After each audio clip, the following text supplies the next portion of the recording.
Hey, everybody on YouTube. Guess what? It's a brand new week here on The Big Show, and we are kicking things off with a great night of Bigfoot. Now, a couple weeks ago, we had an audio problem, and we were able to get that rectified and rebooked. Remember, my internet went out with Williams Lunsford? Well, that's why we got him back, because we want to make sure, damn sure, that A, he gets a full interview, and B, that we get to rock out Bigfoot and the Fouke Monster, or Fouke Monster, whatever the hell it's called these days, for you guys. So before we bring William back in, let's give a shout out to everyone in our chat room so far. Let's start off with our good friend Mike L. in the gold medal position. We have James Horn in silver. Howard takes home the bronze. Race fan, usually placing in the top three, finishes a distant fourth.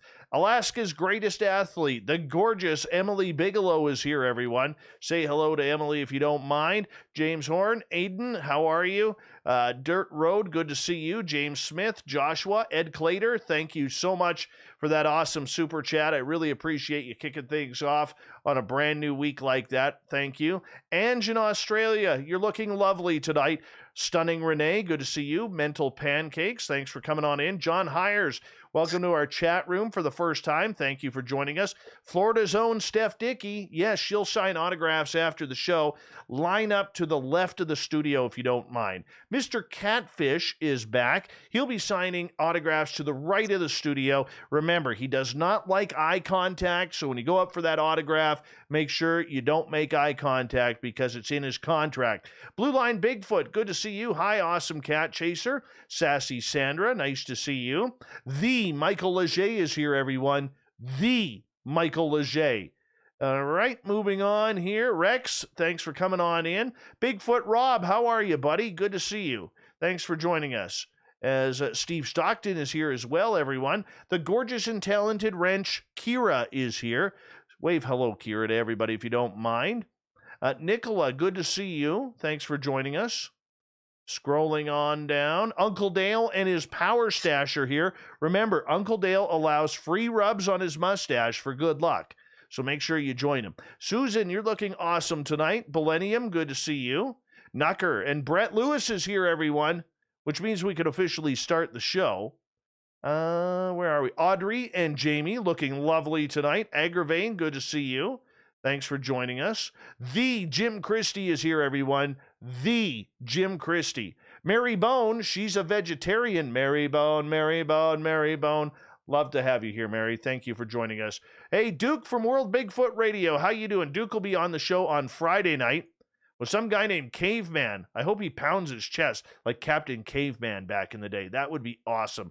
The lovely Gemini Moon is here, everyone. Wave hello to us, Gemini. Jenny Metz, welcome to our chat room for the first time. Thank you for joining us. The awesome Annie Svensson. Bonjour, Jean-Paul. Comment ça va? Boss Monster, good to see you. Thanks for joining us. Oh, my. Oob to Joe's Maine. You've got aliens. Tonight, actually, you got Bigfoot. Typical Watch and Randy Spurl. Michael Lestuka, pardon me. Thanks for joining us. Papa Craig C., good to have you back. Justin Goodearth, thanks for coming on in. As Drake, nice to see you. The lovely Linda Thompson is here. Make sure you give us a wave, Linda. We like a good wave around here. The lovely and talented Cosmic Fleur. As if we translate that into English, it's Cosmic Flower. The flower is here. Yes, looking lovely tonight. Cosmo Kramer, how are you? Thanks for joining our chat room for the first time. The gorgeous Larry Schulte is here, everyone. He likes a good wave as well. $5,900. Good to see you. Drake as well. Good to have you here. John Gonzalez, thanks for coming on in. Richard Elmore, nice to have you back. Rich Hilke's here, everyone. Yes, he likes a good handshake. He's not afraid of COVID. He likes a good handshake, everyone. So make sure you go shake his hand. I don't care if it's virtual. And who else do we have here? Eva. Hi, Eva. You're looking lovely tonight. Robert Dixon, how's it going? Focus, nice to see you. And I think we're caught up. I honestly think we're caught up here. Oh, Rye Guy, until he dies. There he is. All right. Yeah. William, how you doing, buddy? Man, I'm great. How about everybody? Oh, dude, we're going to have a great show. Fantastic show. You know, Oh, by the way, Nucker, I do have my Vancouver Canucks pajama bottoms on today for you. Hey, Aaron, nice to see you. Ronnie over in Spreaker, thanks for coming on in. And we got William Lunsford here. We're going to have a great show talking Bigfoot and the Fouke Monster all night long. Remember, a great way to support this show is through the Super Chat, just like Ed Clador did. We appreciate that, Ed. Thank you so much for tuning it in and dialing us in. We appreciate that. And don't forget, if you're brand new, hit that subscribe button, ring that bell so you know when we're going to come on live, because we do it every Monday through Friday. And give us a thumbs up, thumbs down. Neil Jones, good to see you. We're 10 seconds away from firing up this bad boy. Let's get this thing going. Let's get into some monsters. How about it? Let's do it right now.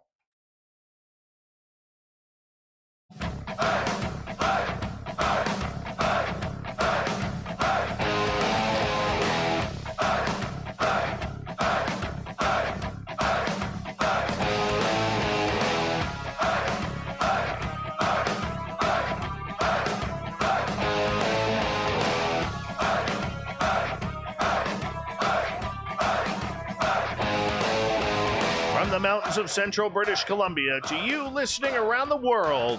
This, my friends, is Spaced Out Radio. I am your host, Dave Scott, sitting in the captain's chair of SOR headquarters. We welcome you to tonight's show on our terrestrial affiliates around North America, digitally on TalkStream Live, Revolution Radio, and KPNL. All of our archives are free for you by going to youtube.com/Spaced Out Radio. Just do old Davey the favor, hit that subscribe button. You can follow us on Twitter at Spaced Out Radio and on Instagram at Spaced Out Radio Show.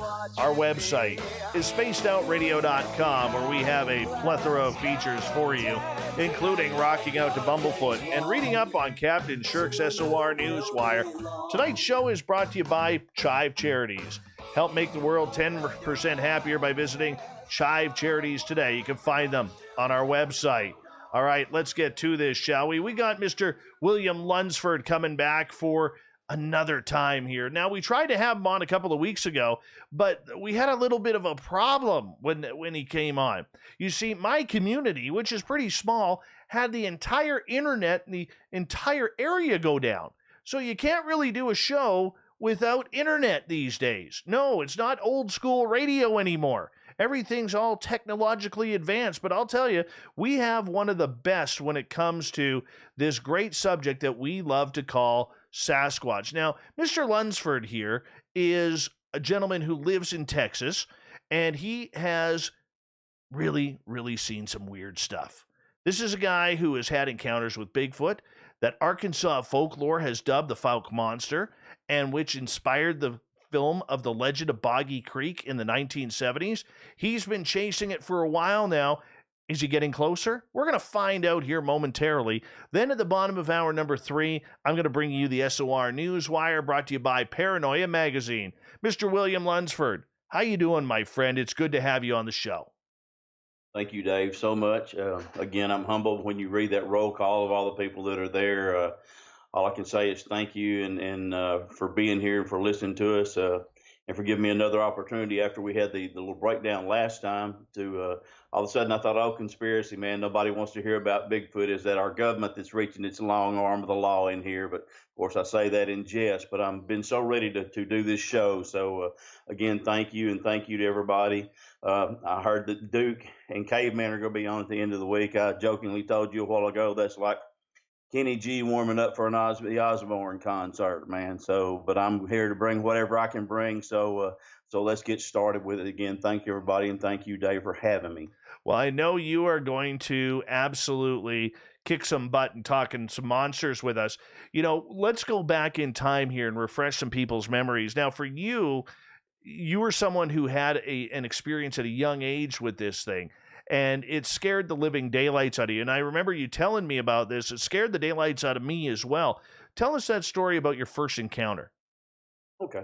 Thank you very much. Yes, my first encounter, man, I had been in this area that I had this encounter, and I had been spending time with my dad and my family in there ever since I was born, actually.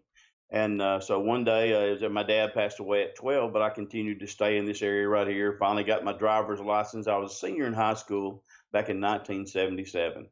And so I was in this one area right here, and I had been probably a week and a half to 2 weeks before the certain date there as I was down there fishing. And I had something that screamed at me. First, it followed me down this gas line, and I could hear it walking.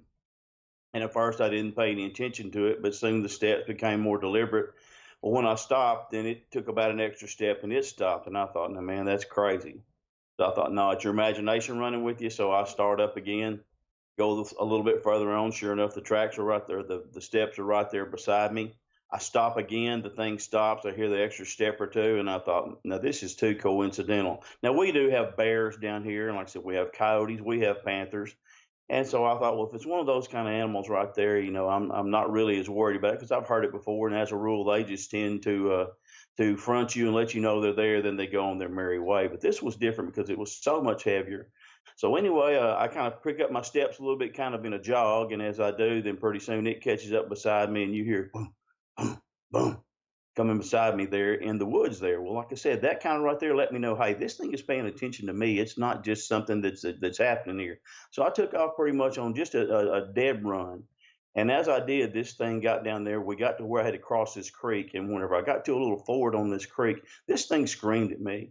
And it wasn't a howl, it was a scream. And it started from the very bowels of its guts and went up just as high as it could go. Like I said, I could actually feel this vibration on my clothes, and it was so loud, and it was filling the woods down there. So man, I took off. I crossed the creek. Couldn't get across fast enough. There were snakes. Snakes didn't matter as far because I knew snake was going to be a whole lot less than what this was. I was fixing to face if I didn't get down there. Well, I crossed the creek, get back there where my vehicle is. I see nothing. I thought, oh man, your imagination ran with you. Like I said, it's a bear, panther. There's nothing to it. So I go that night and get me a Bowie knife, and I throw it in my tackle box. And I'm like, man, I've done taking care of this situation. Well, then that day that I was down there, I had gotten off early. My teacher's aide, I had a coach for a teacher's aide, and he had to go do some recruiting. So whenever he did, I got the day off early. So I go down to where this area is, and man, within 10 minutes, I'm into my first bass. I love to bass fish. And I'm in my first bass, about 3 pounds. And man, I was in my element. That was something that I did that 100%, one thing that I enjoyed the most, one thing where I didn't have any fears or anything like that. But that was soon to change because I got down this gas line.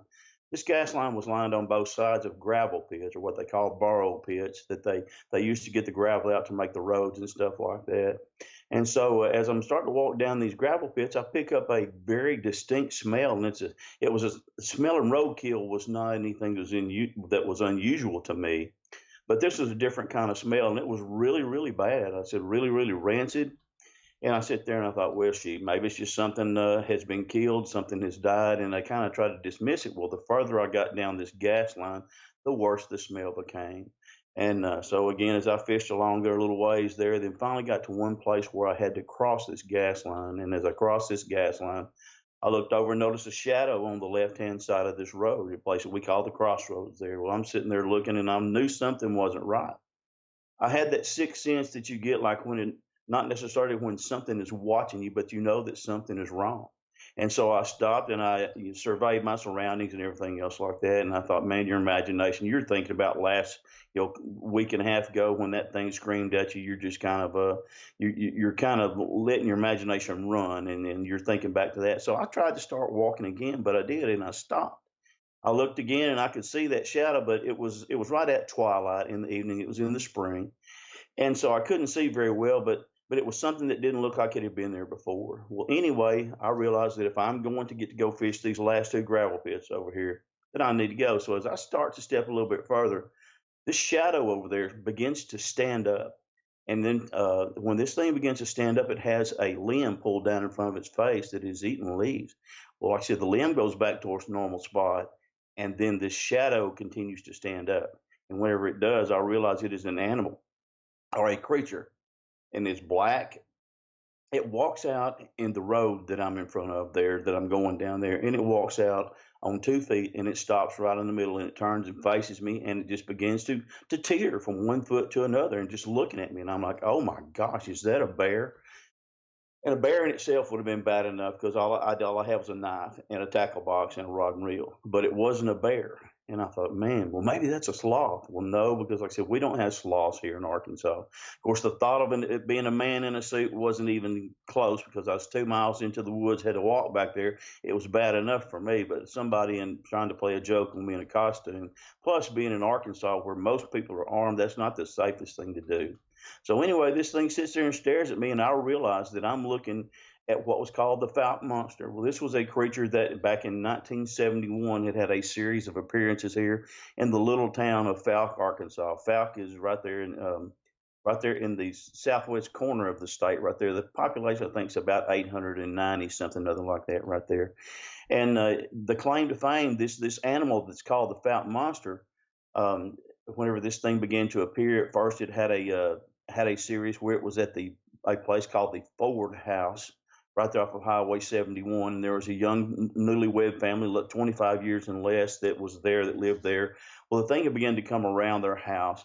It was sticking its hand through the window trying to get the ladies. It was leaving scratch marks on the porch, and it was doing this on several nights. So they had actually gone and talked to the landlord down there, and the landlord was agreed to give him a gun. So this night, this thing comes around the house. It reaches in to grab the lady. Well, whenever it does, she screams, and here goes the guys. One of them goes down to the landlord's house, which is not too far down, gets a gun and comes back. Well, whenever it does, then the thing comes up onto the porch. Well, whenever it does that right there, then they go outside. The thing takes off. They think they see it and they shoot at it. Well, when they shoot at it, uh, they thought they saw it fall, but they weren't sure as far as it was being nighttime. Well, then the girl started screaming. So one of the Ford guys went back to the house to be with the ladies. Well, whenever he did, one of the creatures tackled the man and attacked him. And like I said, it was giving him a beating for his life. And like evidently he put up a pretty good fight and was able to break away. So he broke through as he was running onto the porch, just broke through the wooden door there. Didn't even bend to open the door. And so here come the other guys. And then, so he goes in there, and according to the movie, how true this one is, I don't know, but I think it's probably true. He's in there going to the restroom. The thing reaches its hand in. So after this happened right here, this was the last night. This family had been there less than a week. And so this right here was the night that they went ahead and decided to move. Bobby Ford, the man who was attacked, they took him to the hospital. I talked to the information director here in Texarkana who used to work at one of the radio stations. And I asked him, of course, having had this experience, I talked to him later on when I was a UPS man. I said, tell me about Bobby Ford. He goes, man, he said he came in, said he was scratched up, said he was in shock. And he said it was one of the most amazing things I've ever seen. He said something I wanted to dismiss, I just couldn't because of the physical evidence that was left. So again, with this creature right here, I realize I'm looking at what is called the Fouke Monster when I'm down here in these gravel pits and I'm 2 miles off the road by myself right there. So he sits there and he teeters and he looks at me, and I sit there and looked at him, and my first thought was, this is how I'm going to die. And there's no way you make peace with anything whenever you become in touch with your own mortality. So the first thing, I thought was, Lord, look after my mom, let him find my body, and so I'm sitting there as I'm looking at him. Well, then he turns and he walks back to the very tree where I first had seen him, where he was hunkered down below it. He reaches up, gets the very same limb that he had, puts it in his mouth, pulls off some of the leaves, sits there and chews for a second, then walks back out in the middle of the road again and stops.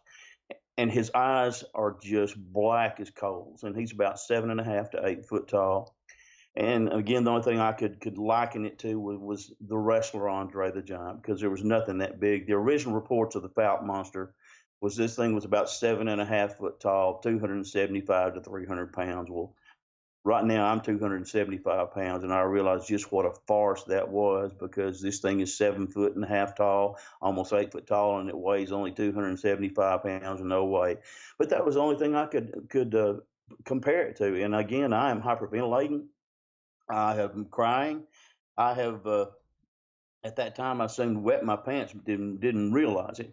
And so as this thing is sitting there, and again, it's looking, and I'm thinking I'm fixing to die. Well, the only thing I can think of is ways to get away. I knew I couldn't outrun it. If it was a predator, there was no way. But behind me, there were some gravel pits. And I was a very good swimmer. I was a good athlete. I could run track. I could, bench press 400 pounds. I could, like I said, swim very well. And I had decided I was going to dive into this gravel pit and to go underneath the water and try to get away should it come charging. Well, sure enough, he goes to move, and when he does, he moves, and he all of a sudden pivots on his left foot, and he takes 2 steps, and he's right there at the edge of the woods. He takes that third step, he's into the woods, and I can't hear him anymore. Man, I'm thinking, oh my gosh, what am I going to do now? Well, I'm just ready for him to bust out through the woods. And like I said, and I realize that I'm probably fixing to die. Well, finally, I start getting my wits about me.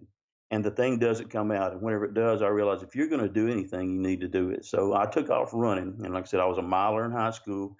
And I took off just like I run my mile. I just started sprinting as fast as I could, just as far as I could. Then I sit there and kind of went into where I just kind of cruise control, so to speak. I had to jump across a creek like a steeplechase. And then whenever I got up to where I was about 100 yards from my vehicle, I ran as fast as I could. I threw my rod and reel and tackle box over the gate. I dove through this metal gate, got my key, got in my vehicle, got ready to leave, started the vehicle, and I looked, and there's my rod and reel and my tackle box outside. Well, man, I was a poor kid, and this was a very expensive rod and reel. It was a gift that had a lot of sentimental value to it. So I pulled up to it, threw it in the side seat there, and then I took off towards Texarkana. And I was a mess. I kind of took inventory of myself. Again, I was still crying. I had wet my pants, as I said. I was still hyperventilating, and I was thinking, if this thing runs out in front of this vehicle here, I'm going to crash. I'm going to, because I couldn't handle it. My mind was already in a scrambled mess because I couldn't put any kind of pigeonhole as to what I was looking at. I kept thinking to myself, did you see what you think you saw? And the answer was definitely yes. There wasn't anything else that it could have been. And like I said, with this monster, something I never believed in, something I didn't believe could exist. And then all of a sudden I have seen it. All the thing that was between it and I was air and gravel and grass, and it was probably 45 yards away, which it could have covered in such just a short period of steps. So I go home and I tell my mom, and my mom knows, she sees what kind of shape I'm in, and she goes, "What is wrong with you?" And I said, "Mom, I saw the Fouke Monster." And she kind of smiled, but she didn't really giggle because she knew something was wrong. She goes, "Are you sure?" And I said, "Mom, I'm sure." And she goes, "Well," she said, "Son, I believe you, but I just don't believe I'd tell a whole lot of people." And so that's one of those things that when something like that happens to you, you can't help but tell somebody. You want to tell somebody. You want to be believed. You want something to relieve some of the stress.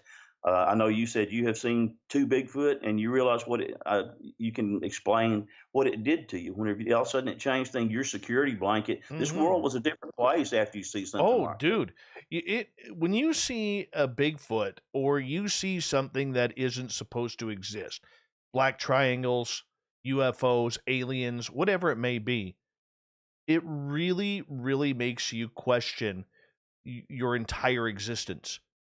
Because much like you, William, I know for me, out of all the hockey coaches, baseball coaches, teachers, parents, friends, grandparents, bosses, and mentors, out of all the advice I ever got in my life, nobody ever told me, what do you do when you're face to face with Sasquatch? Exactly, because that wasn't something that was even within my reality, that there was a such thing as back then. The only thing there was back then was the Patterson Gimlin film, so to speak. You know, in the Patterson Gimlin film, everybody has seen that. It's I think probably in a tie as with the second most watched um, piece of film besides the Zapruder film of John F. Kennedy getting shot. Other than that, and then it's one of those deals where everybody has an opinion on it. Is the Patterson Gimlin film real? Is it fake? But it's been seen all over the world. And that at that time in 1977, when this happened, like I said, that was 1967. So it's been 10 years. And then the Fouke Monster story came out in 1971 when it was having all these appearances there around town. And then 1972 and 3, Charles B. Pierce came out with what was the movie that was called The Legend of Boggy Creek. That movie it took $160,000 to make. He had to borrow the money from a local trailer manufacturer here in Texarkana, and it made over 20 million bucks. Now that's a pretty good investment. If I could do that, I'd shell out the 160,000 now, get my 20 million and go. But anyway, he made a movie out of that, and he was actually a weatherman for a local radio station. But it turned out to be like I said, one of the most revered Bigfoot films that there has ever been made, and it's affected many of us who hunt Bigfoot. It's just recently been redone in Blu-ray there, and it's a lot better than what the original was. But again, it was one of those movies that had an effect. It was on at the drive-in. It was a great drive-in when you took your girlfriend to the drive-in because she gets scared and you snuggle up and and you eat popcorn. But if it's happened to you, I saw it one time there, and after 1977, after I had, and even then, it just made me to the point that I couldn't watch it all the way through because it brought back such memories. So as you said, nobody told me of all the administrators, of all the coaches, of all the people who had given me counseling, what to do when you see a Bigfoot, especially when it's something that you don't believe in. So it shook me up really, really bad. And it wasn't until about 8 years later after that that I have another encounter on a place called Mercer Bayou. Mercer Bayou it's about probably a 14 or 15 mile long bayou that runs off of Sulphur River itself. Sulphur River is the catalyst here in Texas and Arkansas for most Bigfoot sightings. And so Mercer Bayou runs off of Sulphur River. And so I had my nephew down there. I had just got a new boat and we were all excited, both excited about going fishing. Some people had dropped off a bunch of catfish heads there on the bank that were dead. And the sun was ripening it really, really well, and it stank like crazy. And so when we got down there, we just didn't pay it much attention. We left and went on fishing. Well, we came back about what I call dark 30, a little bit after dark, where we were the only ones in the parking lot. You could still see a little bit. You had a little bit of your vision without having to use your flashlight. I go and get my truck. I back the boat down. My nephew's holding on to the boat there with a rope there at the ramp. As I pull the boat onto the trailer then and pull up, I'm not in any hurry, man. We've had a good time. We caught a lot of fish. We've been out in the outdoors. What is better than being in the outdoors? And while we're sitting there and I'm getting ready to put my stuff up, all of a sudden in the corner of this ramp and the corner of this ramp's parking lot where we were, this thing over just, again, the same scream that I'd heard 8 years before, just let you have it. But I've got an 8-year-old kid with me. I looked over there and I saw the shadow stand up and take off running, and I hollered at him. I said, Chris, get in the truck. He goes, what was that? I said, Chris, get in the truck. He goes, what? I said, get in the truck. So he got in the truck. I didn't even tie my boat down. I drove about a mile, got back to a more populated thoroughfare there, and then I tied my boat down and I went home. Well, after that, I realized that these things, it wasn't just a one-time encounter, the first one that I had, that these things were real. There was evidently a population of them in the places that I like to hang out. We were going to have run-ins. And so if I was going to have those run-ins, I was going to learn more about it so I could have some kind of control in that. That's exactly what I'd done in 1977. I had gone to the libraries there and tried to learn more about this creature, but there wasn't that much in 77. Again, like I said, Patterson, Gimlin, just a little bit otherwise, and that was it. But now, back here in this, I think it's 1985, and so then there's a little bit more. So then I start spending more and more time looking, and sure enough, start realizing that I'm not the only one that's had this encounter. These kind of creatures have been around since about 1829, I think it was. And so, and then that was in Georgia. And then the next one, believe it or not, here in the United States, they say was in Arkansas. And instead, we'd all think, every time we think of Bigfoot, we think of California, we think of Bluff Creek, we think of Oregon, we think of Washington. But as far as for documented sightings that we can find, there may have been one in South Carolina about the 1790s or something like that. But other than that, it was right here in Middle America, right here around Arkansas, Texas, Louisiana, and all these swamps. And so I wasn't really ready to deal with that. But once I find that out, then I start learning more and more about it because I'm going to have something to do with it, I hope. So if you've heard that story again, folks, I apologize, but that's kind of the background of how I ended up getting started. And once I saw one and then saw the second one, as stupid as it sounds, I want to see a third one, and which makes no sense whatsoever. Go ahead. All right, William, I'm going to get you to hold on right there because we are going to go to break here at the bottom of the hour. Wow, I can't believe how close that would be. I was within 100 feet. I don't know how I would react to being a young kid coming face to face with Sasquatch. We're going to get into more stories with William Lunsford about the Fouke Monster, Bigfoot, the Beast of Boggy Creek. More monster talk here on Spaced Out Radio, coming up right after this.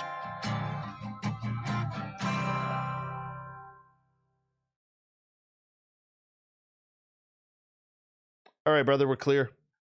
I just want to tell, I know we got a bunch of new listeners in our chat room. I want to just, this is a message to you guys.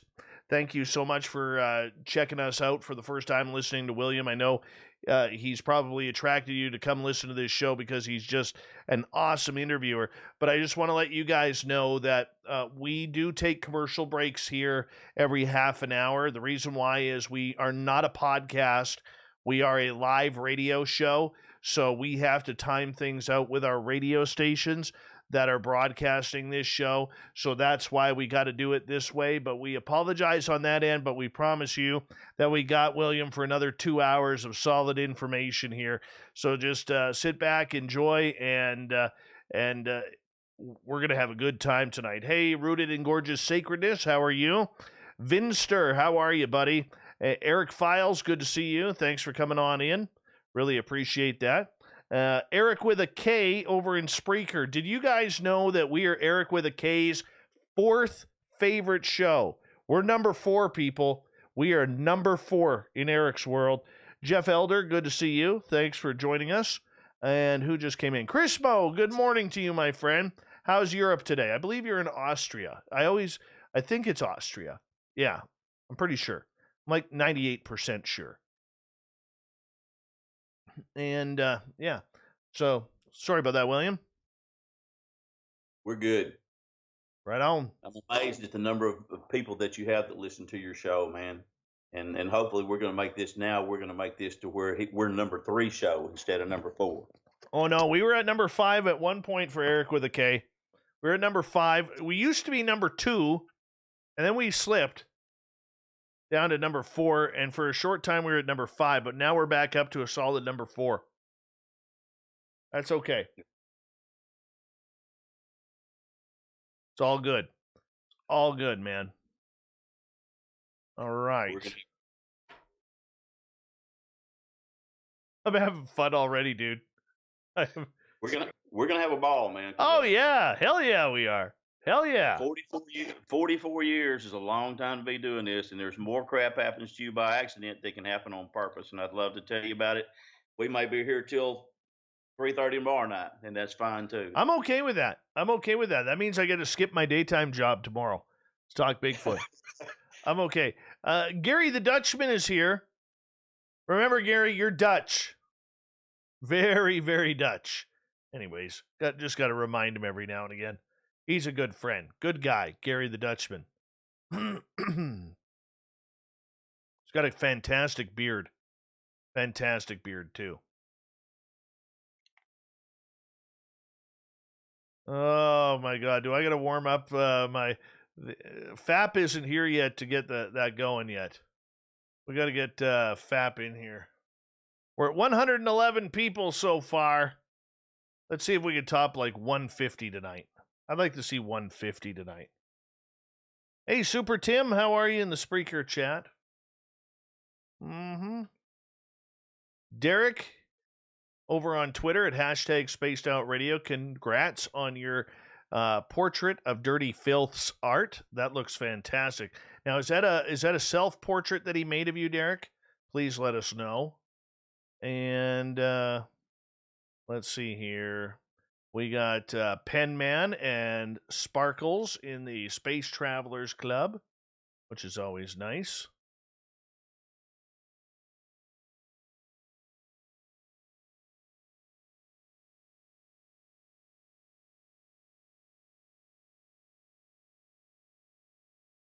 And where are we here?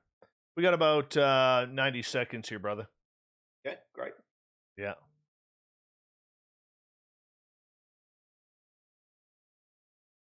Yep, I'm still wearing my ZZ Top starter set beard here, Duck Dynasty beard here, trying to get started here. Oh, I 61, hear you. 61, you'd think it'd be too late, but UPS wouldn't let us grow a beard for the longest, so we had to keep our faces clean shaven. But I done got a little bit too lazy for that now, and actually, my wife actually likes it. I think because maybe it's hiding more of my face than what she's used to seeing, and maybe that's good. I'm not gonna lie. I would stroke your goatee. I would take my fingers and I would just kind of go like that for you. If you were Gary the Dutchman, my favorite Mighty Moose beard oil still is Winter Blend. I cannot get enough of the Winter Blend. The new one that you sent me, the original, the Smokehouse, fantastic. Fantastic. But Winter Blend is my favorite. Jeffrey Green, thank you so much for the super chat, joining Mr. Catfish, Murray F., Andrew, and oh goodness, who was the first one? Ed Clater for the super chats. Here we go with the second half hour, everyone. One sec here.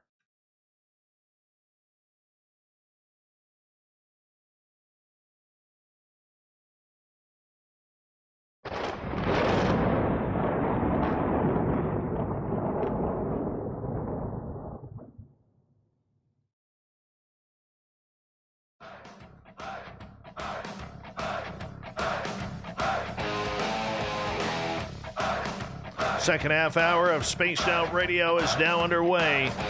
My name is Dave Scott, sitting up here in Canada while the Northern Lights show up outside. Yeah, we had a great weekend of the Northern Lights. It was just absolutely incredible. Incredible. And I got to sit outside last night and watch them. I don't know. There's something just majestic about the Northern Lights.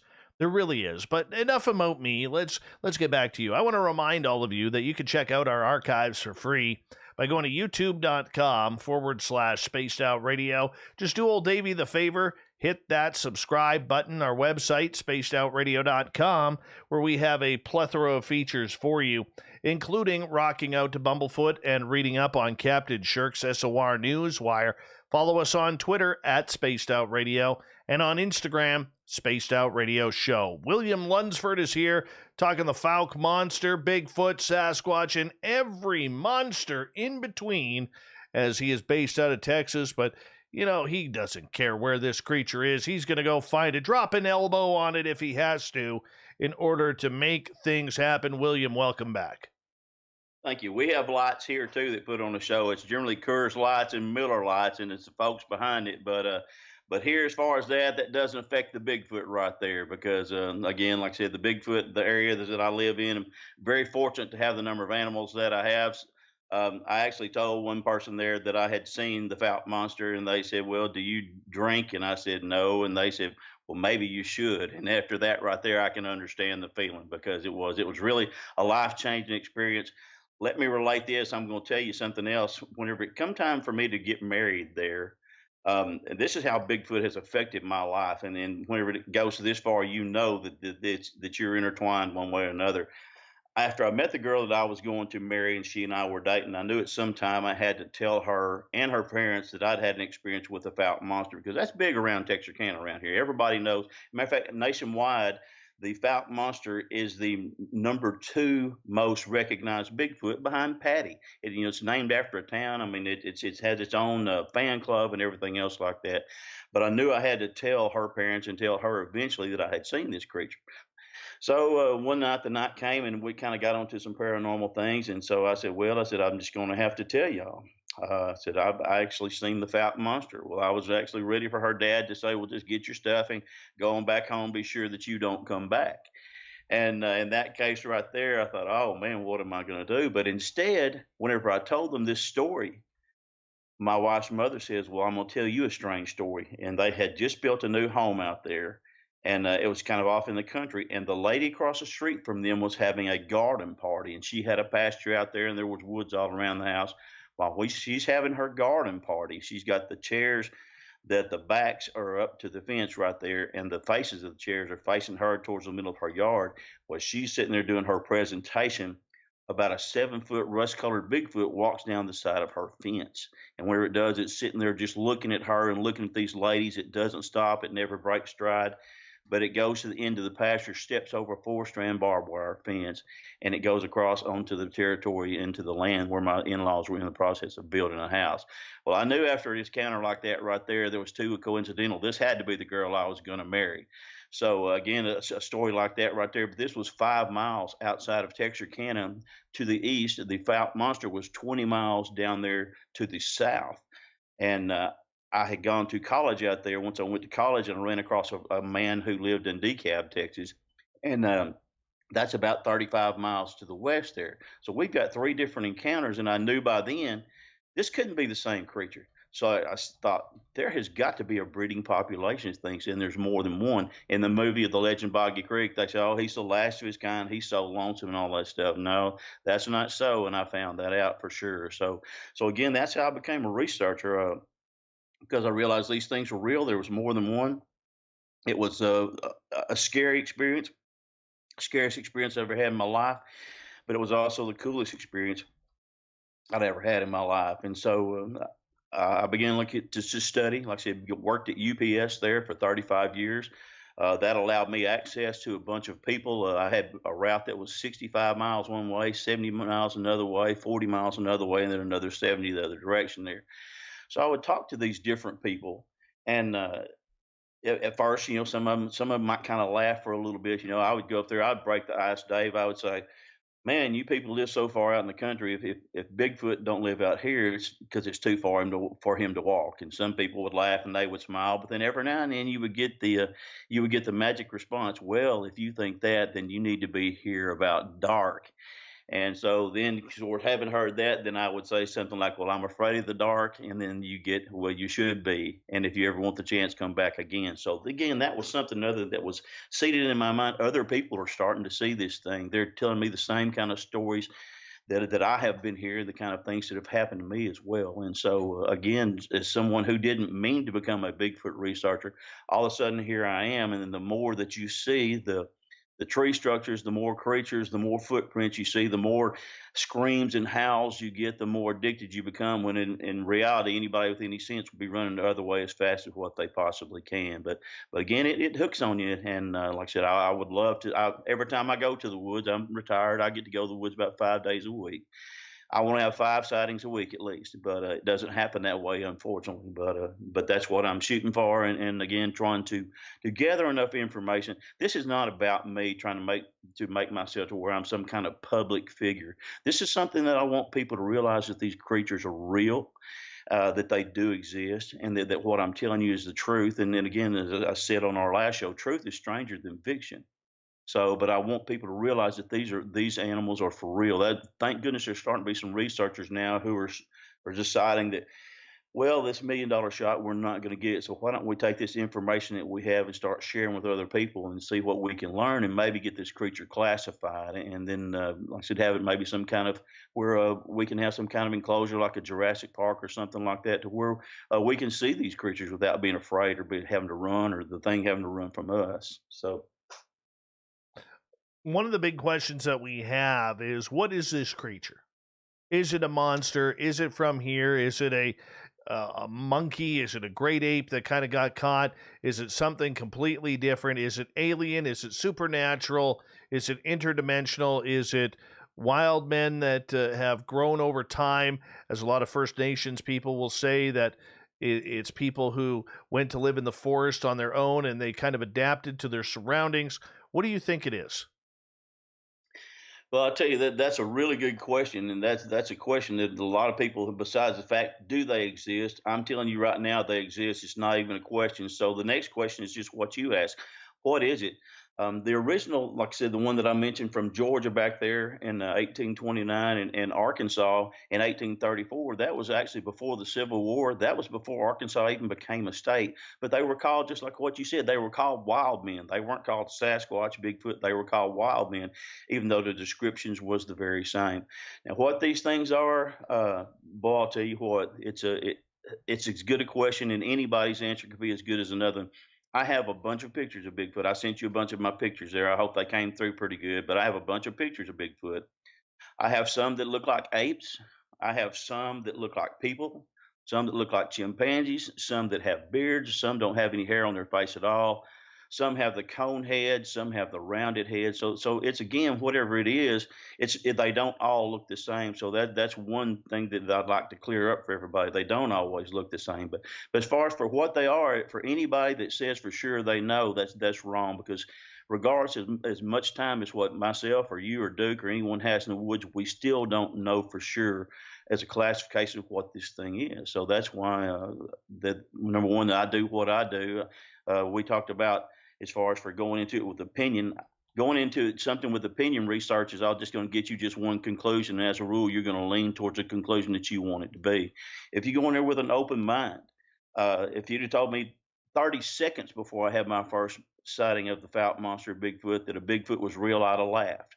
But after that, right there, after I had the face-to-face encounter, then I knew right then that all the laughing I would have done would have been the laugh would have been on me. So whatever these things are, they do leave tracks. They do leave scat. They do leave hair. Some of them have smells. They do eat.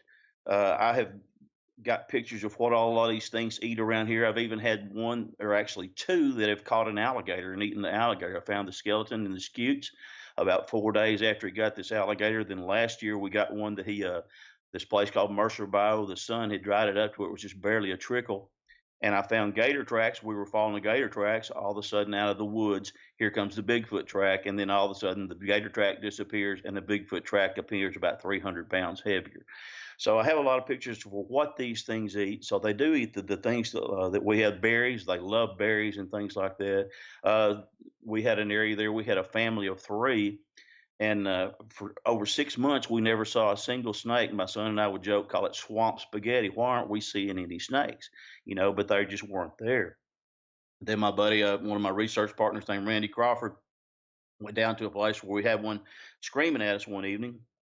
And as he walks down there by a little mud puddle, everything's fine. He leaves his tracks. He goes down there to look to see if he could find what this thing was that had screamed at us. Whenever he comes back, there's a cottonmouth that's laying on the berm of this mud puddle. And this thing had been pulled into. It hadn't been cut into. It had been pulled into and placed there almost like it was a gift for him. And he looked around. He thought, man, I better get out of here. So, again, we don't really know what they are. We know that they do, like I said, they do eat the things that we have around here. But you know what?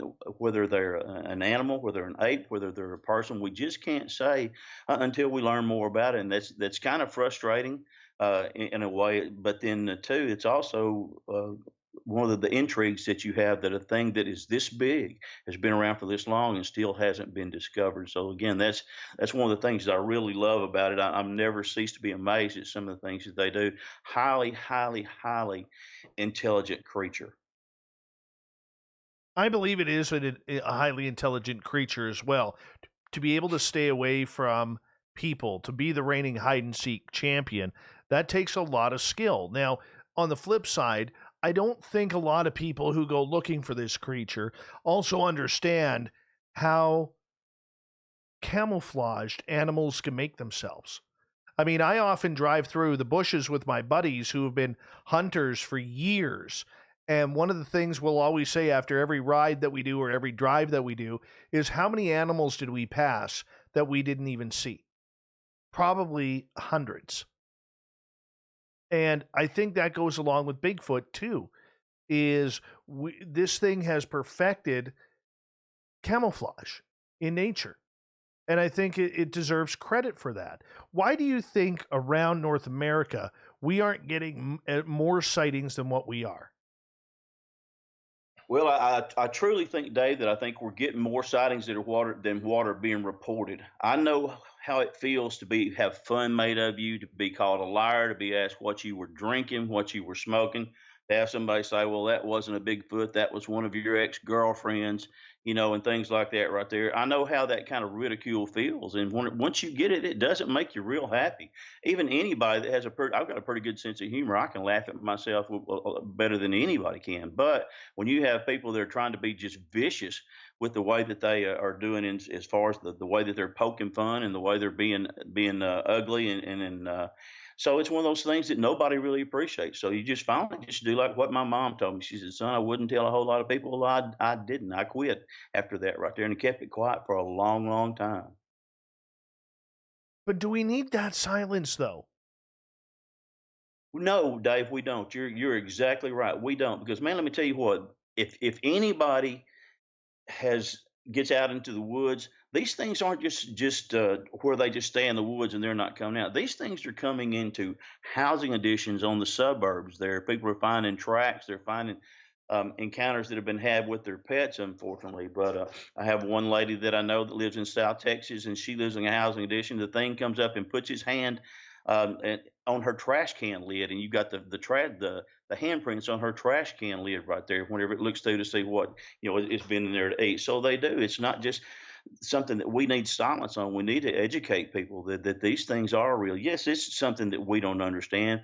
As we said, the thing that can hide for that long. I have picture after picture after picture of these things, and the need they have to hide is incredible. They're behind trees. There's ducked down behind bushes.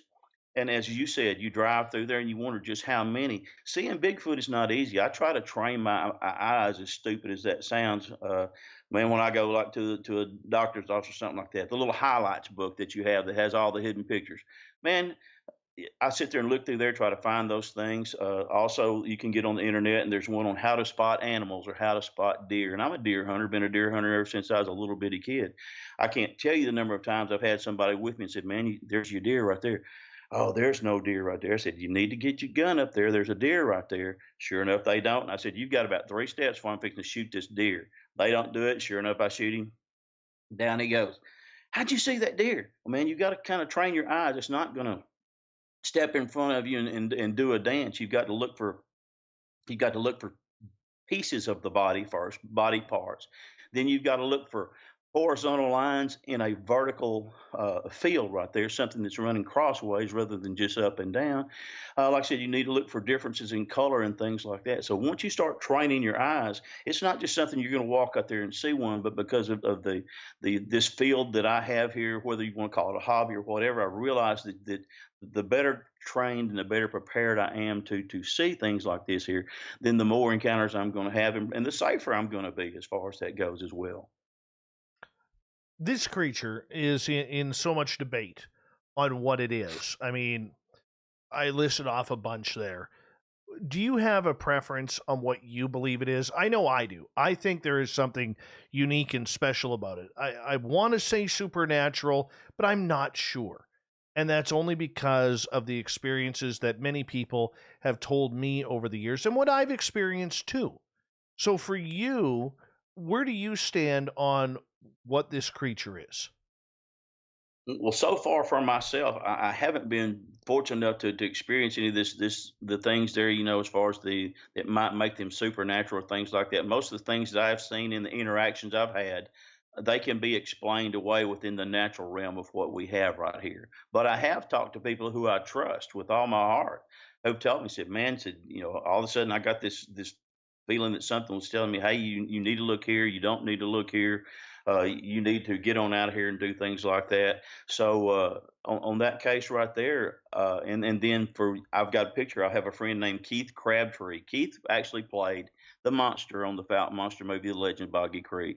And Keith is just really recently, you would think he would have been a Bigfoot researcher all his life, but he hasn't been. He's just recently picked it up. But he has a picture there on his phone, and when anybody wants to sit there and say there's no such thing as a portal, there's something that looks like it's coming through that he has right there on that phone of his, and he showed it to me, and there was no way I could explain that away. Now, some animals, they don't have the medulla in their hair and stuff, so their hair doesn't, basically give it a shape as such. Makes it looks like where it's, I don't want to use the word transparent, but where it's, not quite as visible to define the body shape. But on that case right there, like with the picture that Keith has, it's one of those things that you just can't explain away. So I'm just, there's times, Dave, that you just have to say I don't know, and hope that later on that we find out. And that's one of those cases right there. I just don't know, but I know that the people's character, just like the people back then should have known mine, that I'm not prone to exaggeration, and neither are they. Therefore, what they're telling me is real. See, And and uh, I, and I I and think that's important, though, William, because even though you haven't experienced it, you're still willing to give the benefit of the doubt because, as you said, you don't know. And yet we see so many so called Sasquatch hunters out there really working their own opinion and not doing anything scientific in regards to trying to figure out what it is. Is that dangerous? Is that good for the field? Well, it's a good chance for them to get themselves hurt. if you're in this field right here and you don't have a completely open mind as to what can happen, you're going to make a mistake, and when you do, that thing's going to call you on it, and it might not be good. So I don't think it is good. I think if they don't open their mind to what can happen, again, like I said, this community, this Bigfoot quote, I'm gonna put community in quotation marks because, like I said, there's a lot of jealousy here. If anybody gets something, they get a picture, they get a track, all of a sudden people are running these people down instead of saying, "Yeah, man, that's great. I'm glad to see that I've seen one like this, or glad to see that somebody's still getting tracks." But instead, they start running the people down. Well, it's the same way. So I don't. It isn't good. We don't need to have this kind of silence. We need to be where we can talk with others. I know that's how Duke and I got started right there because he's has the same set of values that I do on this. We need to get more information and get this information out to people. Like I said, you're not going to get rich being a Bigfoot researcher. You're going to get laughed at more times than not. But again, if you're out there and you're an honest kind of person, you want to share this that this is a real animal, and that's kind of how we got started. I've gotten that way with some other people, and I find some really credible people that are willing to share what they have found. And well, for that, I'm really thankful, and I've learned so much from them, and I hope they have from me as well. We got about 3 minutes to go here before we got to go to break at the top of the hour. William Lunsford is our guest tonight. Sticking with what these creatures are, we know that they are in every province and almost every state in the United States, every province and territory up here in Canada. You know, we seem to all have different names, different genres of these creatures. Just, do you think we're dealing with more than one species? Yes, I do, and I can say that pretty safely. I think just based on the foot structures that I have found here in some of the tracks. Dave, when I tell you I have found well over 200 tracks in my life, I'm not exaggerating. I went Tuesday up there to one of my places up here in right around northern Arkansas and found 10 tracks Tuesday. Now, the rain had come and washed away some of them to where they weren't as distinct as what I wish, but some of them were just great. So, again, these things, when you can get that right there, they're everywhere except Hawaii. Like you said, Hawaii, the only reason they're not in Hawaii is because the only wildlife that's in Hawaii was brought there by settlers, and it was brought as a game animal, more or less for the Hawaiian kings and all the other things like that. So, but everywhere else, every province, every state in the United States, China, Russia, Australia, they all have their down in South America where they have their own version of the creature. So I think with the footprints that I have seen, I think that there's more than one species of Bigfoot. Some of them look kind of like monkey feet. They have the little splayed toe that sticks way far out. Others are what we call boat paddle feet. They're like a blade of a boat paddle. They're wide at the end. They get down towards the heel. The heel's still 4 and 5 inches wide. That's a heck of a heel. But when you look and see these things and you're seeing these differences that are in these tracks, you're realizing that it could be the individual animal. But you see these the ones we have in northern Arkansas tend to mostly to be one way, and the ones down here in South Arkansas, where I live, or around Texas here, tend to be another way. So I think it's a different creature. I think we have different species, and that's one thing I think that footprints will help us to find right there, that there are different kinds of animals. Do you think territory has something to do with it? Like, for instance, in the bayou is much different than what we're seeing here in British Columbia. Yes, I do, because down here in the bayou, if you've man, Texas, Arkansas, and Louisiana are just basically just swamps, especially where I live, the three states area right here. We call it four states with Oklahoma, but Oklahoma tends to get more into the mountains. But the three states here, it's a lot of swamps and a lot of mud. Therefore, the wider feet, it's almost like snowshoes when people put on snowshoes to walk in the snow. Well, the same way with those kind of species and that kind of habitat, the area that they live in, it would be more beneficial for them feet to have the quote boat paddle blade feet than it would be than just to have the long skinny foot like that right there. So I think it probably is that way. Nature tends to take care of these animals as far as for what they need. They adapt.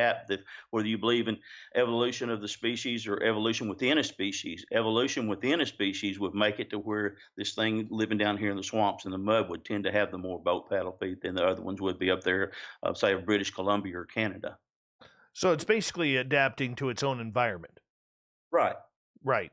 Ex- All right. On that note, when we come back to start off hour number 2, we're going to learn about the Fouke Monster.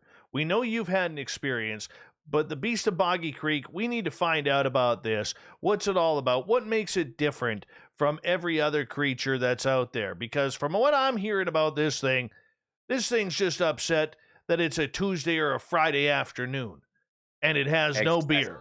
And we got to figure out why this creature is so angry when it's dodging alligators, snakes, alligator gar, all sorts of wildlife. Next on Spaced Out Radio with Mr. William Lunsford. We'll be back right after this.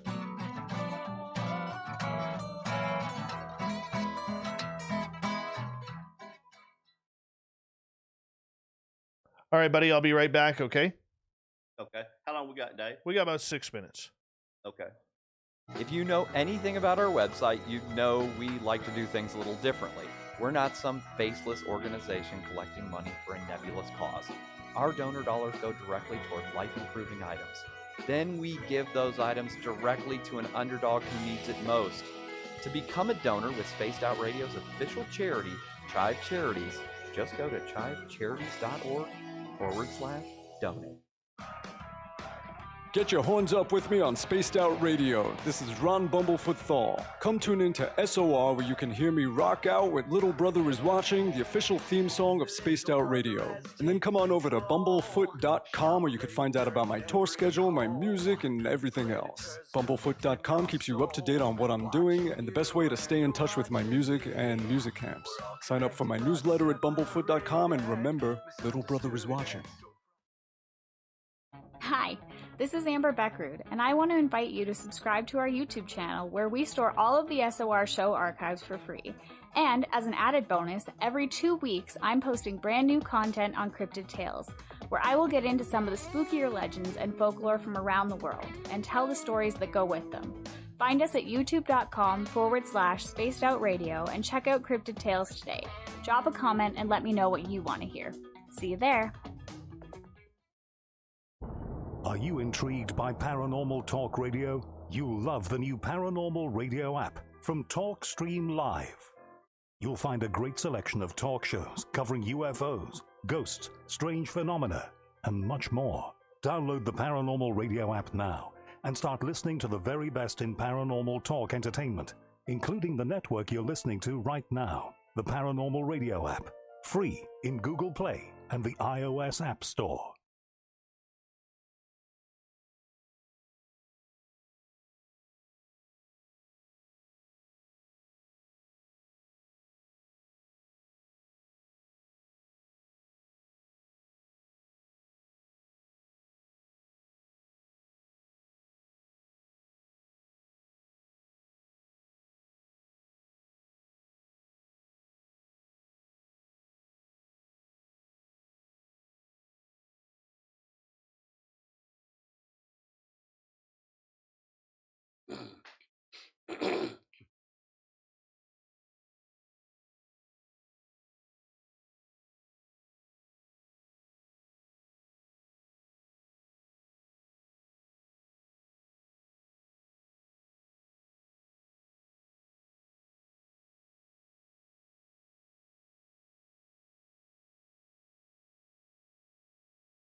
All right, I'm back.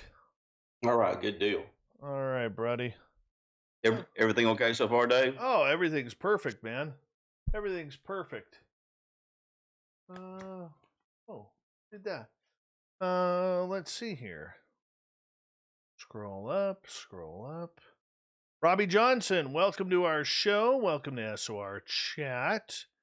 Making sure I'm not missing anybody here. And scroll on down. And Chad Jacobs, thank you for that awesome super chat. Really do appreciate that. Thank you also to Ed Clater, Joshua, Jeffrey, Mr. Catfish, and this stupid thing. Why are you doing this? Oh, why did that freeze? Uh-oh. Why did that freeze? Oh, well, we'll wait for it to. I know there's. Are you moving yet? Just refresh that. We're still good. We're on the air. And who else has joined us?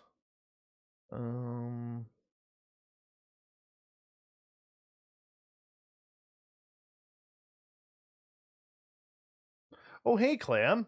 CD Squatcher, good to see you. Appreciate you coming on in. We've got about a minute here. Damn it. That made me lose all of that. I apologize. I just lost all the names to everybody who donated to the super chat. But I thank you. There's usually a list on YouTube that allows me to see. Unfortunately, now I can't see. So I'm just going to have to, instead of individualizing it, I do apologize. I'm going to have to just lump you all in. I apologize. Space Squatch, welcome to Spaced Out Radio's chat room. Super Chat is a great way to support what we do on a nightly basis. Hi, Virgil. Also, if you're new here, hit that thumbs up, thumbs down, thumbs sideways, ring that bell so you know when we're coming on live. We're here every Monday through Friday. And Vin in the chat room has his famous 80s spandex on. You're listening to Spaced Out Radio with Dave Scott. Follow Dave on Twitter at Spaced Out Radio and on Facebook, Spaced Out Radio Show. Here we go with hour number 2 of Spaced Out Radio tonight. My name is Dave Scott. Thank you so much for taking the time to join us. We really do appreciate earning your listening ears wherever you are on this beautiful planet we call Earth. We want to say hello to everyone listening in on our terrestrial affiliates around North America, digitally on TalkStream Live, KPNL, and Revolution Radio. All of our archives are free by going to youtube.com/Spaced Out Radio. Just do old Davey the favor, hit that subscribe button. The Desert Clam has set the password for tonight in the SOR Space Travelers Club. Where are we here? Jagumbob.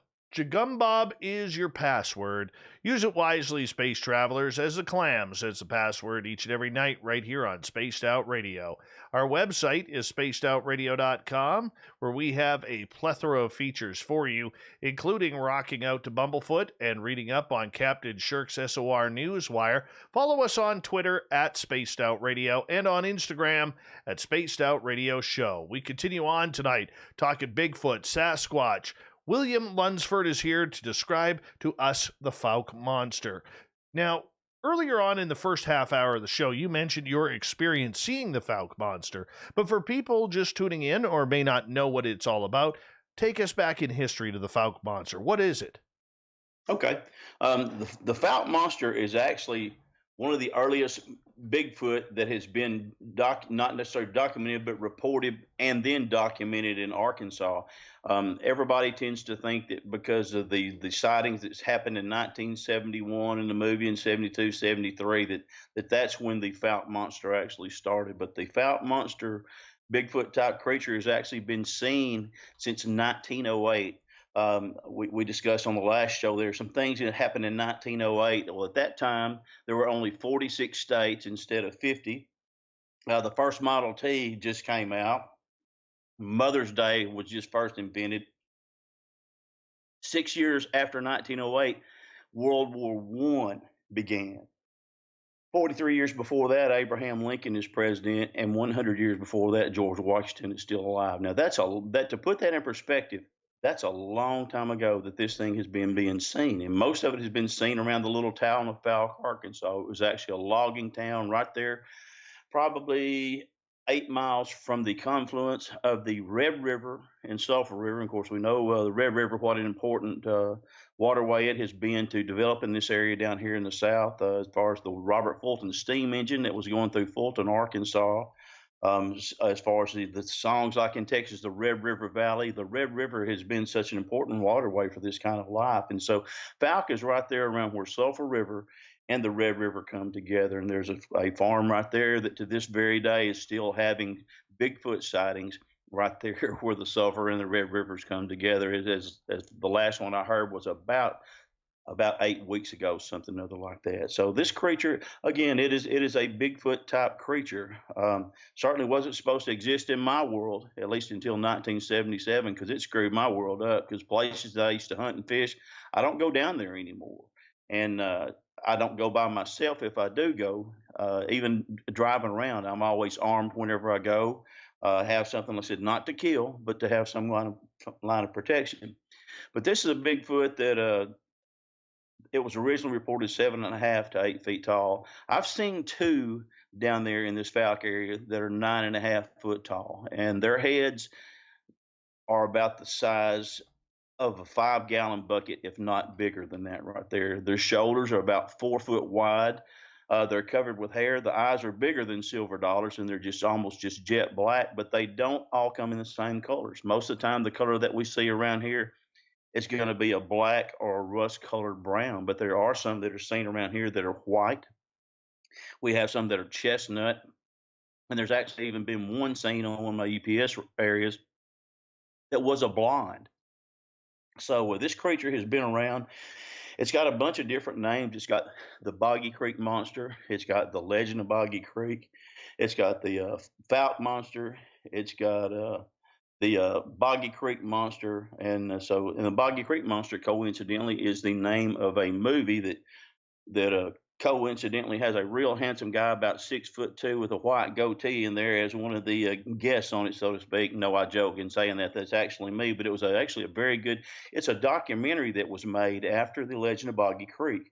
It was made by Seth Breedlove and Lyle Blackburn. If anybody keeps up with Sasquatch, you'll recognize Lyle as a rule. The guy who wears the little leather black hat and has the goatee is a singer for a band out of Dallas called Ghoultown. But Lyle he has taken an interest here. He grew up in Dallas, and he has taken an interest in the Fouke Monster. He's written, I think, 4 books now, but one of them was called The Beast of Boggy Creek. And I know Lyle. Lyle's a friend of mine. He actually, quote, discovered me, unquote, after a Finding Bigfoot show. Whenever everybody thought all the sightings in the 1970s had gone, well, whenever I gave an account of mine, he came up to me, one of the very first ones. He goes, "Everybody says there weren't any accountings in the 70s. No, that's not so. People just quit reporting it." So anyway, this movie, Boggy Creek Monster, it is a documentary that tells what happened during the 70s when everybody thought the Legend of Boggy Creek and the Beast of Boggy Creek had gone underground, and had gone elsewhere. And all of a sudden, you have these people that have sightings. And so he's been able to go through and track down some people. Lyle's a very good writer, a very good researcher. And the producer in the maker of the movie, a guy named Seth Breedlove, very, very talented, very imaginative. And at first, I was real apprehensive about being in this show. But after it came out, it was done in such a unique way, in such an interesting way. And so that movie right there is worth. You can get it, I think, on maybe Amazon or something like that. But it will tell you the stories of the people that was happening after the highlights and the floodlights went away, and what was actually happening with this creature that was still there. It was still being seen, certainly by myself. And so that's where we have this Fouke Monster creature, and it's still being seen. It was seen. The last account I got, there's a little place called Monster Mart. If you've never been to Monster Mart in Fouke, Arkansas, it's definitely worth going. The man who owns it, he has a big giant Bigfoot built on top of his roof. He's got a cutout for kids to go and stick their faces through and take pictures. He's got 4 bodies in there of these creatures that have been made there, along with some cypress trees, cypress knees, and things like that. And he does so much to help promote that and keep that alive. But also, people come in there as soon as they have a sighting, and they tell him. And so, and of course, he's very good to pass that on to me, because he knows that I will go look at it. He'll pass it on to Lyle and go look at that. But the last sighting, like I said, was 6 to 8 weeks ago. The person had it walking down the road there, just like like it was fixing to go hitchhiking, except it just turned around and looked at him and then it took off. And so that tends to happen quite a bit around here. The thing either crosses the road or else it's walking down the side, and it's not afraid of people. Most of the time it doesn't run off. Most of the time the people run off before it does. And this creature actually extends over about 50 to 60 miles towards a little place called Lake Erling. And I have a friend named Walter McClellan I met this year, and the way I met Walter was because he had a Bigfoot sighting, and his wife was brave enough to put it on Facebook on a little place called Lake Erling here in Arkansas. Well, people were just giving him down the road, and his reputation was one of those that is like any good person. His word is gospel, and people were making such fun. But his wife came on to tell the story. Many people were coming up to give him success and to build up what he said. Yeah, we had a sighting here X years ago. We saw this. And so I volunteered my 2 cents worth to Walter to get in touch with him and sent them some pictures of what I had.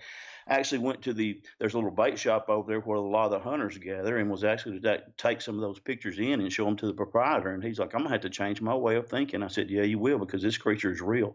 So again, that runs over there to 60 miles over there. And Walter had his sighting just this year. I think it was in April, the last week of April. So that'll be coming up pretty soon. So again, these creatures have been here for a long time, and their realm is expanding, and they're very good at.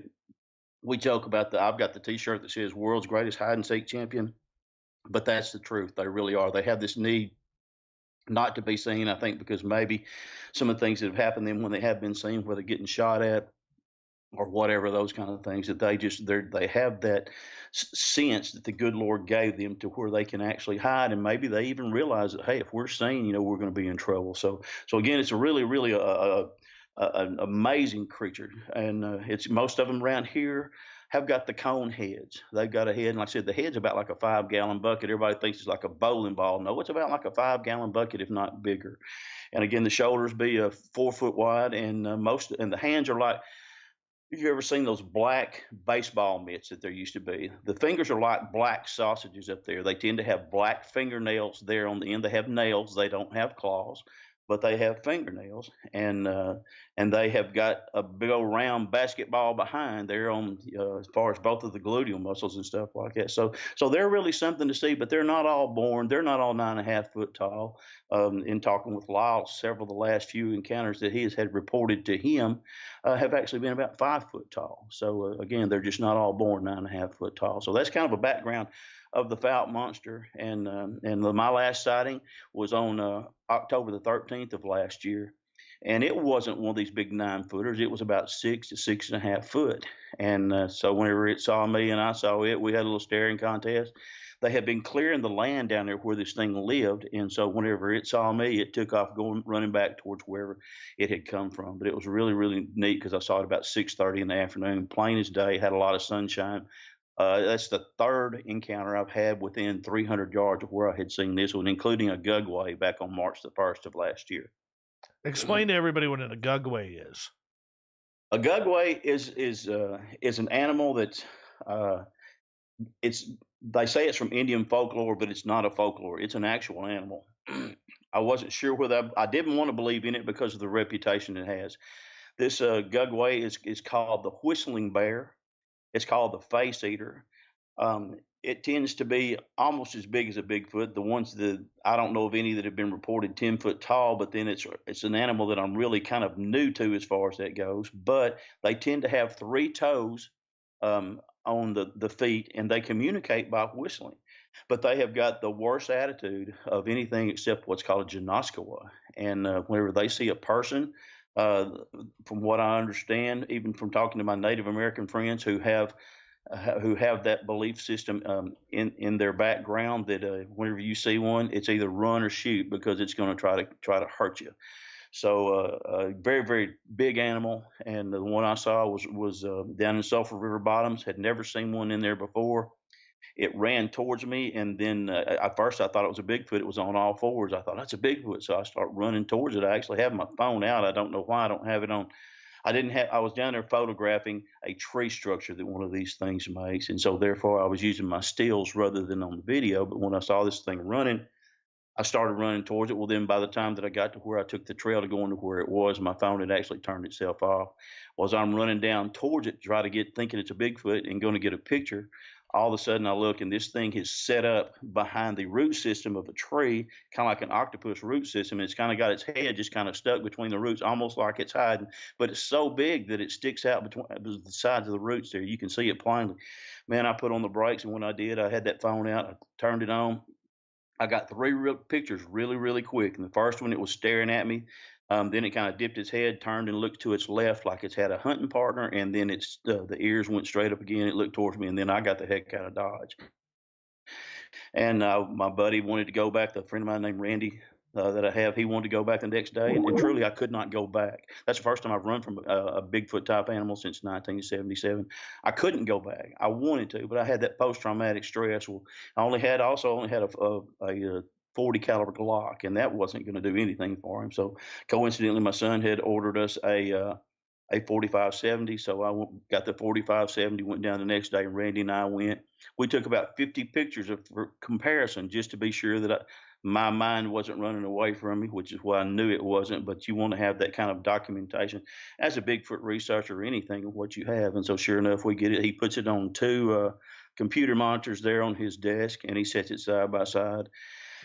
And there's no way in the world that it's anything but a Gugway, this Bigfoot type of animal, except a Bigfoot, dogman, whatever you want to call it, where it has this bad attitude. Another man took it who has a very good system to where he can clear up photographs and stuff like that. And he actually took the picture and got it cleaned up. And he sent me a message. He goes, "Oh my gosh," he goes, "I've never seen such a picture like this in my life. Anybody doesn't believe in Bigfoot, everybody needs to see this thing right here." So anyway, that's what the Gugway is. And I did not want to acknowledge it, but I had to, because if not, like I said, just because you refuse to acknowledge it, I don't believe the speed limit ought to be 55, but that don't mean it changes. And it's the same way with these Gugways right there. If you don't believe in them just because you don't believe and you're not prepared, you've got problems coming, and that's not what you want to have.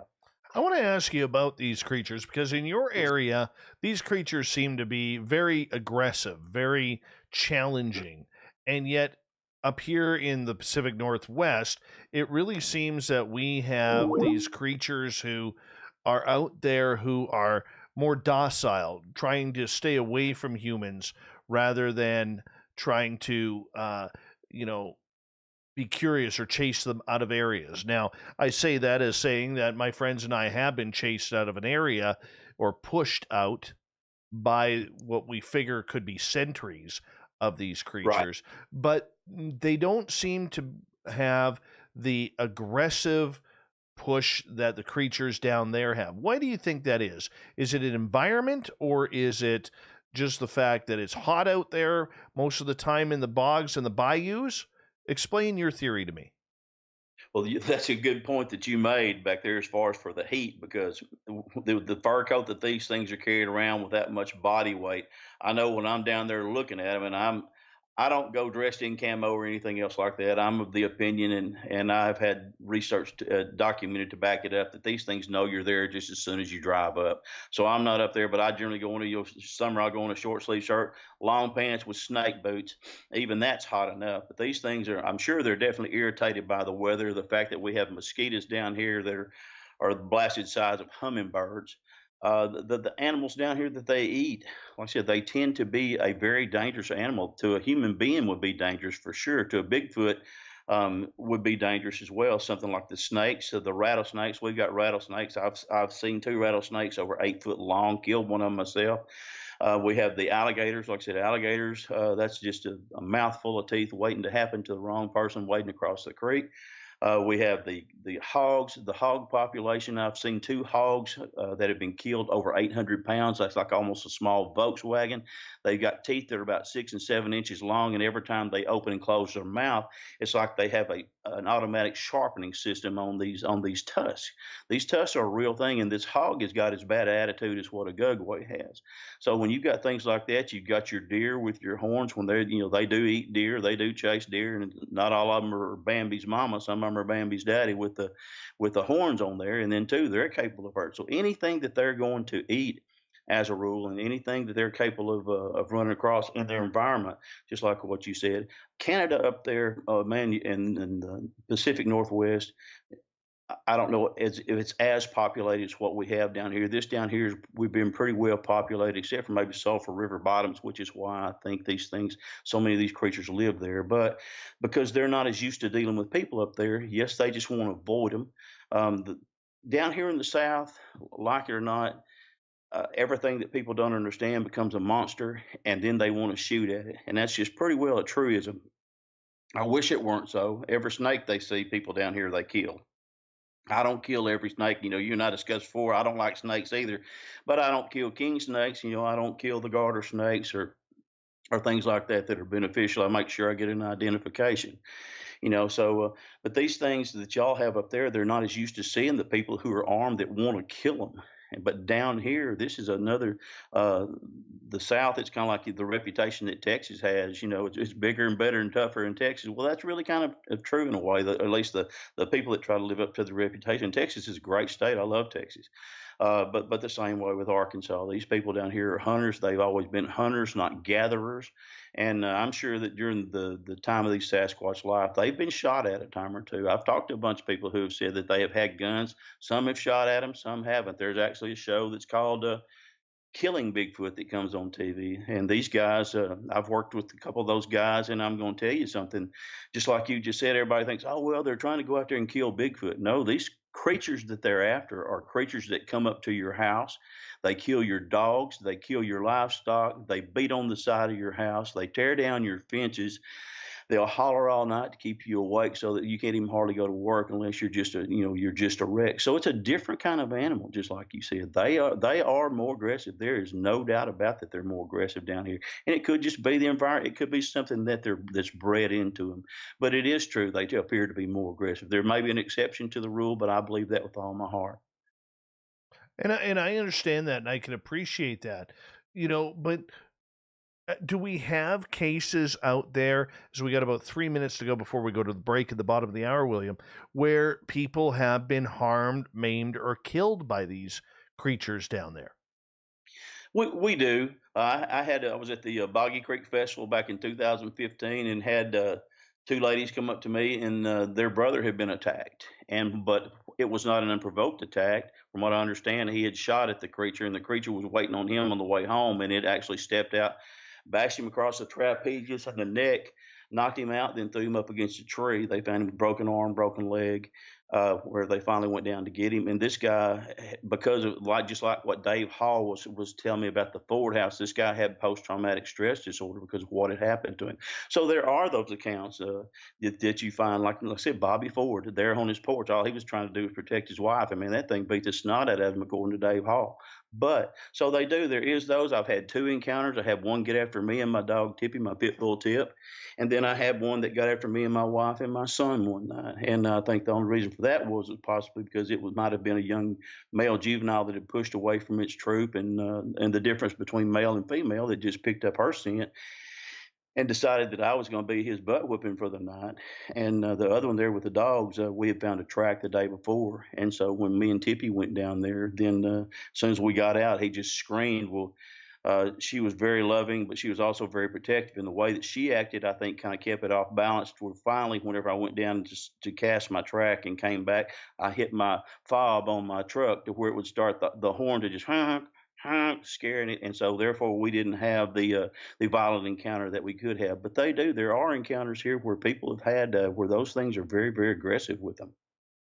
Interesting. So with that type of aggression, people have obviously shot at these numerous times. If we're that good a shot, so we're packing that much heat, do you think we've actually killed any of these? I think we have. Like I said, I've heard of people who've said they have watched them fall.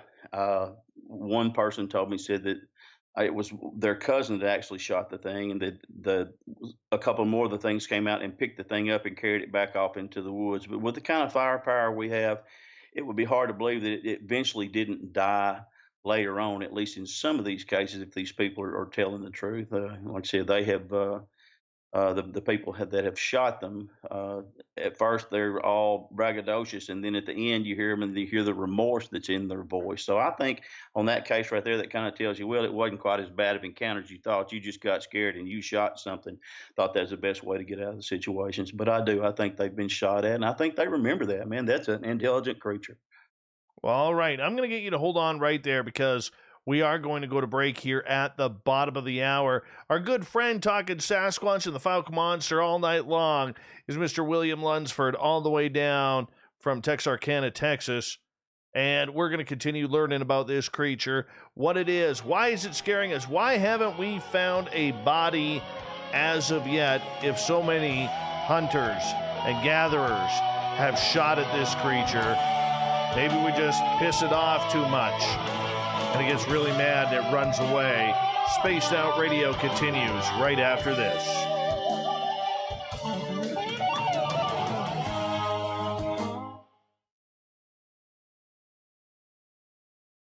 All right, we're clear. Are those Paul Reed Smiths up there on your mantle? No, that's a Jackson. Okay, that's a Jackson. The red one is a Court, and the black one here is a J. Tercer. Those are pretty. I'm a guitarist as well, man, from way back. I can play a guitar and a fiddle and a banjo, a piano, a Jew's harp, you name it, and I love music. Mm-hmm. I noticed those last show, and I meant to ask you about them. Those are beautiful guitars. Do you play, Dave? No, not a lick. I just always wanted guitars. Those are pretty, man. Give me 2 seconds here. Many of you in our YouTube chat room have seen Gary the Dutchman hanging on out. And you know as well as I do, if you know anybody who's Dutch, maybe you're Dutch yourself, you know that you don't give a deal to anybody. You just don't. That's the Dutch way of doing things. But with Mighty Moose Beard Oil, Gary the Dutchman is going to give you a deal if you use promo code SOR2019. Now, normally, beard oil is for the beard. Makes sense, right? I'm using the True North right here. It's a new one. But I got to tell you, it works on your hair as well. Now, for those of you who are bald, it's not going to work too well. For those of you who have beards, you just drop it in your hand like so. There's a little bit like that.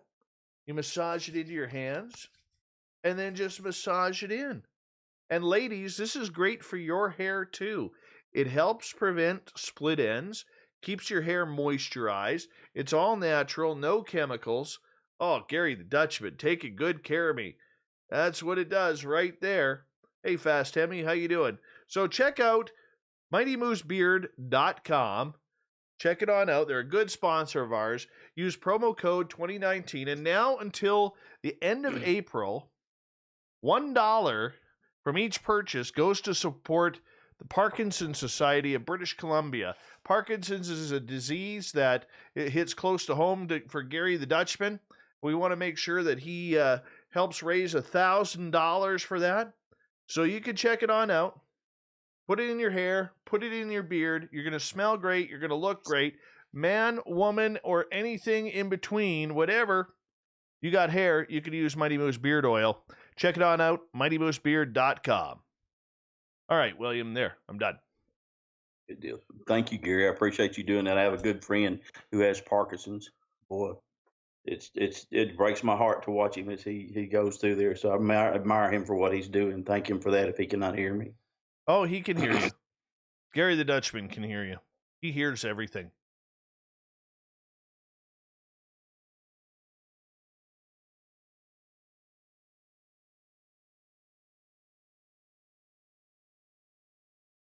It's not made out of real moose parts. I'm going to tell you that right now.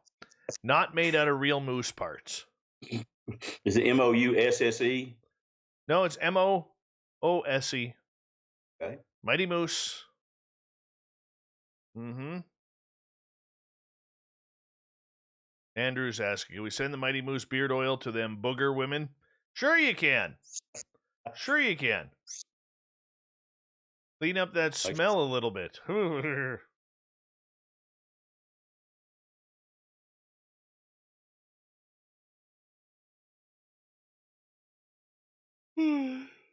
Excuse me.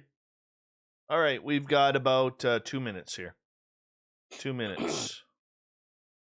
Dave, feel free to interrupt me anytime you want. I realize I can get to going because this is such a Oh, passionate. I am just listening to your stories, man. Don't you worry about me. If I need to cut you off, I will. I haven't had to yet, so I'm not.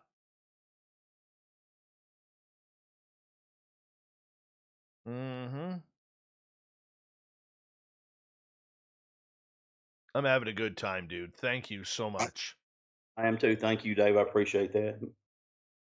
This is the coolest thing that you can do, and just I mean, it's so much fun and it's free, basically. Mhm. Hey, Lawrence Burchett from Iowa. How you doing, man? Welcome to the show. I believe this is your second time in our chat room. Second time.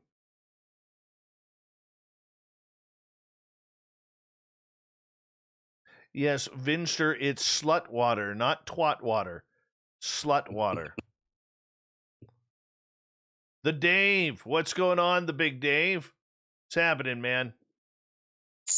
We got a good crowd. 151 in here. Ozzy's little Good deal. sister from Australia. Good afternoon to you. How's tomorrow looking? Please give us an update. If we're alive tomorrow, I would appreciate it since you live in the future. A big thank you to all of our super chatters tonight. Really do appreciate your love and support of Spaced Out Radio on a nightly basis. It's a good thing that you guys are doing and helping us out that way. And for all our new listeners who've hit that thumbs up button and that subscribe button, we really do appreciate it. So let's keep it rolling.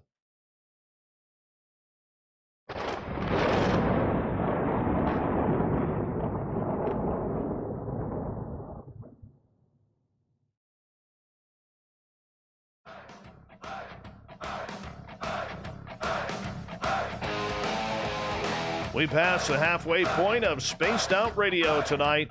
My name is Dave Scott. Thank you so much for taking the time to tune us in.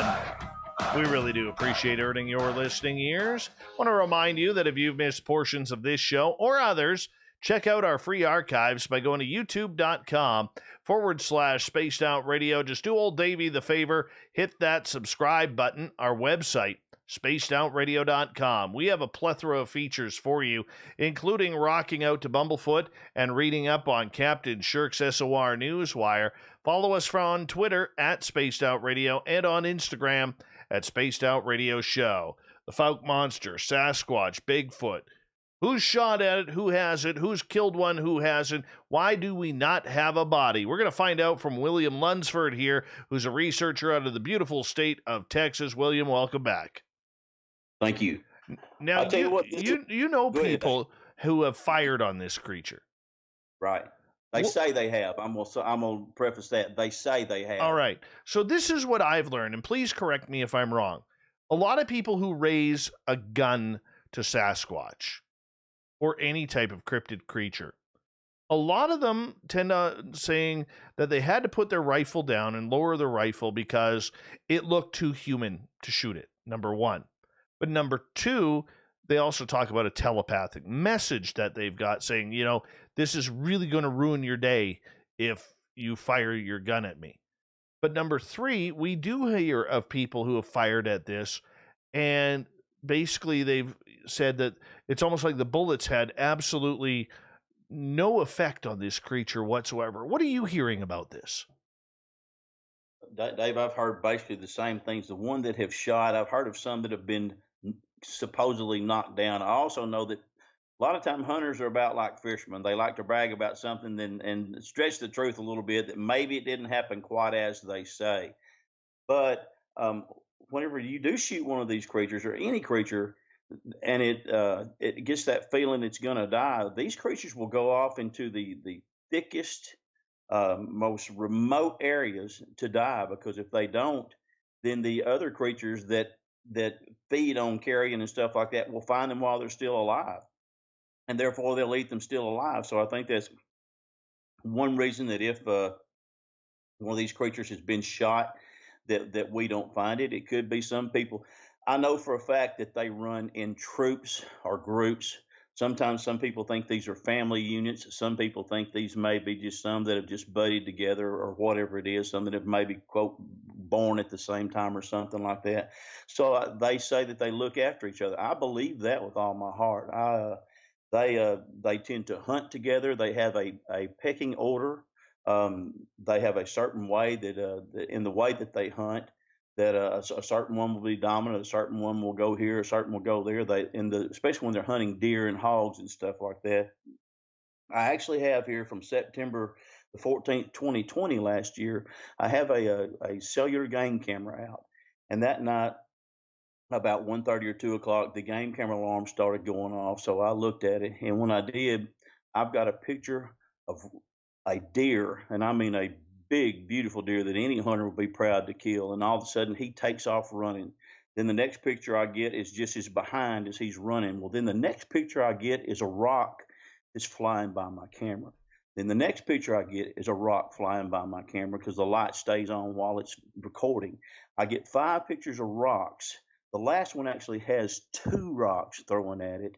And whenever it is in the background, you can see the Bigfoot standing back there in the back. Well, coincidentally, I never got a picture of this same deer anymore, but I knew right then I was right in the middle of a Bigfoot hunt for deer. Well, this year in September, when my partner Stephen Hill and I got to go down to our main hunting area up there close to where he lives, we got up there. We have a place, we call it the candy store. We bait these things in on this stump to come in and try to get research on them, and we bait them in with candy bars. Well, when Stephen got there that day, I wasn't able to go. There on top of what we call the candy store is one of the horns from this deer. And like I said, this deer is beautiful, but you can tell the horn has been broken off, but it's been set there for us almost like a gift. We come back 2 weeks later and we go to a different part to reset some of the cameras. We go to a place that had a camera the year before, but had pulled it out so that none of the deer hunters would get it and take it home with them. And sure enough, whenever we get there lies the other horn from this deer right here. So these animals had sit there and had gifted those things to us. But then I think it's because they recognize that we're not going to hurt them. But as a rule, whenever you got people in there that have been shooting at these animals and things like that, they're not going to stand there. I talked to 3 guys one day, and they were down there, and they had the first boy. I say guys, he was probably 18 years old. The first boy had been down there, and he saw a Bigfoot, but he thought it was somebody that was poaching on his hunting lease. He hollered, "Hey, I've got a gun. You better get out of here." Of course, the Bigfoot pays him no attention, keeps going his way, goes off into the woods. So he gets 2 of his buddies the next day, and there's 3 of them down there, and they're going to be down there waiting for this trespasser, this poacher. So when they're walking down there that morning, they're sitting there at the intersection of the road. Sure enough, they see 2 bodies step out across this road. All of a sudden, they start hollering, hey, here we are. We've got guns. We're fixing to shoot you. You're trespassing." When they do, these things turn around, look at them, and these 3 boys are armed to the teeth, and they're looking at 2 Bigfoot. Well, the Bigfoot look at them, and then they take off their way. Well, the boys go back the other way. When they get home, they tell their daddy what happened, why they're home so early. And daddy said, "Well," he said, "where's it laying at?" And they said, "Well, it's really not laying anywhere." And he said, "Well, why not?" I said, "You've got one of them had a 30-30, one of them had a 30-06, the other had a 12 gauge shotgun, and then they had a 22 just for good measure." He said, "You have all this firepower. Why in the world did you not shoot?" And the story that I hear time and time again from people, "Dad, we just didn't think we could kill it. It was just that big. We didn't have enough firepower." So these people that are doing all the bragging about shooting at the things, I tend to question a lot of that sometimes. That bravado it's easy to find whenever there's nobody there to check your story. But there have been people that have shot at people I think that are credible. And on that case right there, I just think we haven't. If we didn't find the bones, I think probably they could be with being in their own family troops like that, or groups, just like they have that hunting group, that they may have buried their own dead. That's possible, and then it's also possible that they could be cannibalistic. Uh, as gross as what that sounds, but still, nature tends to has its own way of dealing with things, and so that's just a theory, Dave. Like I said, it's not something that we know, but it makes a lot of sense that it could be. They could go into a cave, they could have the bones all stacked up there, but not everybody, or not anybody that I know, has the money to take every bone they find and send it in for a DNA analysis. Because if you know how much that costs, you realize that's very cost prohibitive. Number 2, not every Sasquatch bone is going to be 2 foot long, like from a leg bone. The squirrels or coyotes or anything else going to get to it. You may have a 6-inch bone fragment there that's actually the femur of a Bigfoot, but you didn't recognize it as being such because it didn't have the size that you might have thought that it should have. So again, with the cost factor, And along with that kind of a misidentification of the bones, I think that's one reason we don't have that proof as such that one has been killed. In the South, what we're supposed to be taught is that you don't kill anything that you can't eat. But unfortunately, that's not always the case, and I imagine it may be the case that there's sometimes with some people in Canada also. But these animals, they're just so intuitive. They realize if they're seen, there's a pretty good chance. Now, I've never seen one dragging a limb behind his foot there to cover up his footprints. I don't buy that right there. I know they're smart, but they go where they go. They have to. They have within their environment, but they're so used to their environment, but they realize how important it is not to be seen. I have seen them in a brush pile when I pulled up there, and I was setting out some of my game cameras, and I didn't even know the thing was there, and I dropped my game camera off of my tailgate. When I reached down to pick it up, I just happened to be looking across this field, and this thing leaned his head up out there behind this brush top. Well, when he did, I'm like, all right. So I go ahead and get my phone set to where I can get the picture and get the game camera set, and I lean up and I pop his picture. So I've got his picture over there with his head sticking up from behind a brush pile back there. But again, what he did whenever I was there, he just simply just laid down to where I couldn't see him. He could see me, but then I couldn't see him. So they're very, very smart, but they're very, very wary. The amount of skill set they have in not being seen is incredible. Well, again, just to stand there, they'll stand there and just let you go right by. Then all of a sudden they take off. You're like, oh my gosh, how did I miss that? Well, you did. And one of the things I've heard to everybody who goes out looking for Sasquatch, it's great to have a GoPro camera or a camera rolling in front of you, but 9 times out of 10, they're going to cross behind you. And nobody Exactly. ever has that GoPro facing backwards while they're walking. Would you agree with that? I do agree with that. Buck deer will do the same thing. A buck deer will sit there and it will circle right around you and it will cross behind you and it will go back the other way. So you imagine as dumb as a buck deer is, as smart as a Sasquatch is, they know the same little trick. And I've heard that from many, many people that have had the thing that's crossed behind them. So me and my son have had them where there was one that evidently they were in a group there that was hunting. It was one night there, and so they got separated. So the one was over there. We could hear it moving. Then we could hear the other creatures that were over here. So anyway, they created a big disturbance right there in front of us, started throwing rocks and sticks and everything else. So we got our spotlights. And because we're kind of scared too, because that's kind of aggressive behavior. We don't know how far that's going to escalate.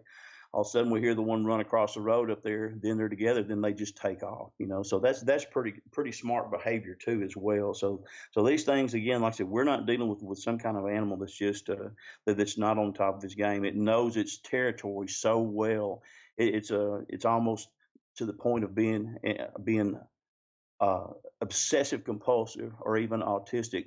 We saw one September the 8th back in 2016, and it was on this gas line. They had just recently bush hogged this gas line. So when my son saw it, it was down on all fours, or not on all fours, but it looked like it was down crouching, and it was eating roadkill or something. Well, then whenever he gets the spotlight on it, it stands up. I get my spotlight up on it.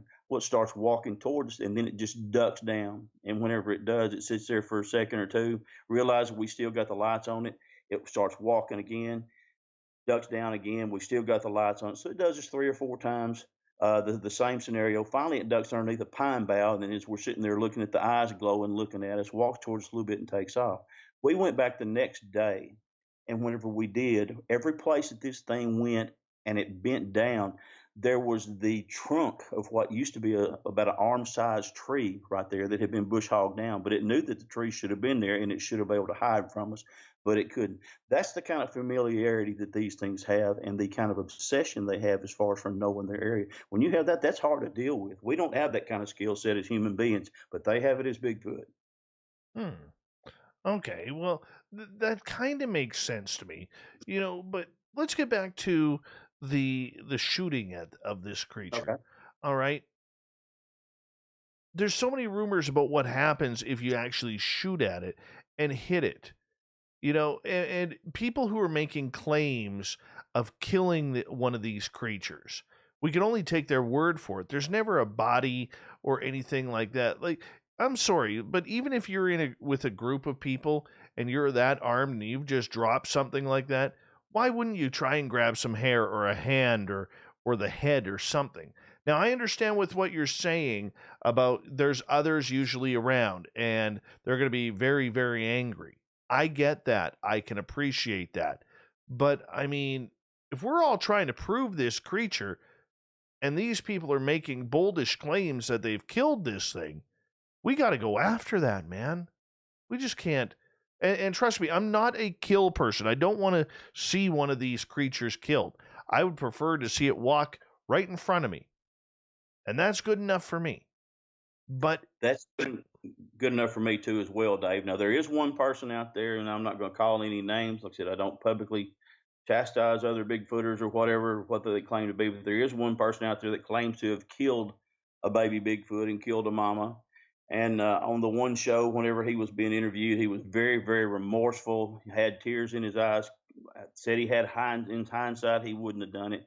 Well, then later on, he was on the show called $1 Million Bigfoot Bounty, and the same guy that was supposedly remorseful and all this other stuff, he had taken and buried the body because he was, he was afraid people would find out. So he said, that's, to me, that's crap. That's crap. I agree. If you have a body, you're going to turn it into science. You're going to call your local university. I already know 12 people that I am going to be calling if I were to walk across a dead one in the forest. All I know is that I'm getting it out of there. Even if it's just a chunk, I'm getting it out of there. Well, this same person on this Bigfoot Bounty show was bragging, yeah, I'm the only person that's ever held a baby Bigfoot. I've got Bigfoot blood on my boots and all this other stuff. That didn't fly with me. I think if it had been me, I'd have been the California game wardens. I'd have went and checked on somebody killing a bear illegally or something other like that. But I'm like you, that didn't fly with me. Why would you go to all that trouble of killing one then not get it? They supposedly went back to get what they call the Bigfoot steak.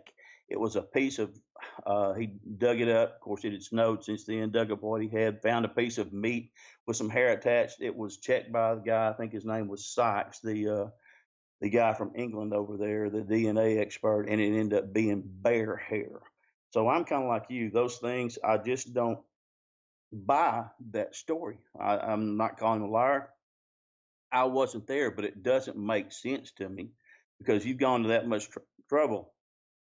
Already, my next door neighbor's a lawyer. He and I both have a whole scenario. He knows what I do. And we have a whole scenario set up. If I ever, like you said, even just come across one in the woods that's dead, what we're going to do. It's not going to be of where we just call, then all of a sudden the police meet us up there and they confiscate my body. We've got about 7 or 8 different places we're going to meet with 7 or 8 different people. Then we're going to get that body out there. And we're going to try to bring it to the public realm as far as that goes. But we do have a plan, and that's what you got to have. It's not going to be otherwise. So therefore, it doesn't make sense to me either, Dave. No, it doesn't. And trust me, like in your voice and for ours, for people who are just tuning in, we're not saying that a Bigfoot should be killed. We're not saying that. There is a whole contingent of people out there who believe that we need to drop one of these creatures to prove its existence. But there's also the big debate of whether or not this creature is known. And if it is, if you do report a body of this Sasquatch or whatever it may be, is the government going to take it and cover it up? What's your stance on that, William? I think the government knows that these creatures are out there. I have some friends that have been in the military. I went with my sister last year to Little Rock to have her knee replaced. There was a lady up there at one of these hospitals there, and her husband had been in Fort Lewis, Washington, and they were, according to her, informed that Bigfoot was there and what they were to do if they saw a Bigfoot, and how to handle the situation, everything else like this. So I think for sure, based on that, also I have another friend down around Fort Polk, Louisiana, that's he has said in good faith to me that they know it's there. They've actually gone down and killed some whenever they became nuisances and people were threatened to make it public. So they actually went down and got away with some of the nuisance animals, and they can be nuisance animals. I've had it here on Mercer Bayou where one night we went to go put our boat in. We were trying to go out there and they had the thing locked, so we couldn't go. So we went to we were actually going to go do some researching. We went to the other end of the bayou, which is 15 miles by road or so or more, and we go down there, and then all of a sudden, 30 minutes later, we hear these airboats going through, and then we hear these ARs just going off like crazy, going back and forth. thought, well, man, that shouldn't be, because there wasn't any place you could put in an airboat like that. If you've ever seen the trailers for them, how big they are. So we go back to the first place we went to, and sure enough, there's the green and the black vans and the trucks and everything else like that. There wasn't any Johnny Farmer or Johnny Hunter deal there. These were actually official looking vehicles. So I think they know they're there. But once you classify these creatures, there's so much red tape that goes, so much area that they're going to have to do without. They're not going to be able to do the logging.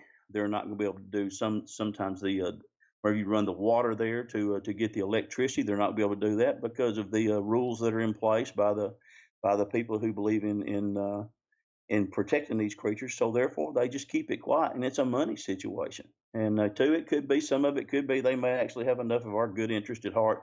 They don't want people out there panicking, going out there, everyone having a gun and shooting each other. I know when the Fouke Monster had that sighting, there were people camping in people's yards, cutting their fence, camping in their pastures. They were all armed. They finally had to go and do a gun ban down there. When you went down to Fouke, you were probably in a line of cars that was a half a mile to a mile long, driving down through there during this time, trying to get a sighting at the creature. So the government could actually have our best interest at heart, but they do know they're real, and they do know they're there. That's for sure, because I have enough credible resources there that's actually has told me. Matter of fact, one person I knew there, one of our sorority sisters' husband worked for the government, and he was coming back through to where they were meeting at, and he was pulling a refrigerated trailer, and they wanted to know what was in there. He made them put down their cameras and their cell phones, and he showed them it was a headless Bigfoot that supposedly had been killed during Hurricane Isaac in Louisiana. The head had already been sent to wherever it was going to, and he was taking the body up there. Well, he wouldn't let him take a picture or anything else like that. And so whenever he left, then I had a picture. I had an actual casted Bigfoot track I'd taken to work, and this lady that was working there, she goes, "What is that?" I said, "Well, that's a Bigfoot track." And she said, "Well, I've seen one of them." And I said, "You've seen a Bigfoot track?" She goes, "No, I've seen a Bigfoot." And I said, "Really?" And because she used to live down close to Fouke. I said, "Where?" "We're down and around Fouke." She goes, "No, it was actually one of our sorority sisters' parties there, her college sorority. And this girl's husband worked for the government. He was pulling the thing up there." The only way that could happen is for the government to know it. He just didn't rent that trailer on his own, because she said it stank as far as they go, but she said it was monstrous, as far, still over 8 foot tall with the head cut off. And that's a person that I know and that I trust very much. I know that she was not lying to me. She actually works for a lawyer right now. So I believe that story. So I believe our government knows that it's out there. I really do. And then on that case right there, I think they're trying to keep it covered up for whatever the reason is. Well, I can see the cover up due to financial reasons. And we've talked about that numerous times on this show. Financial reasons are massive. Mining, tourism, forestry, fishing, whatever it may be.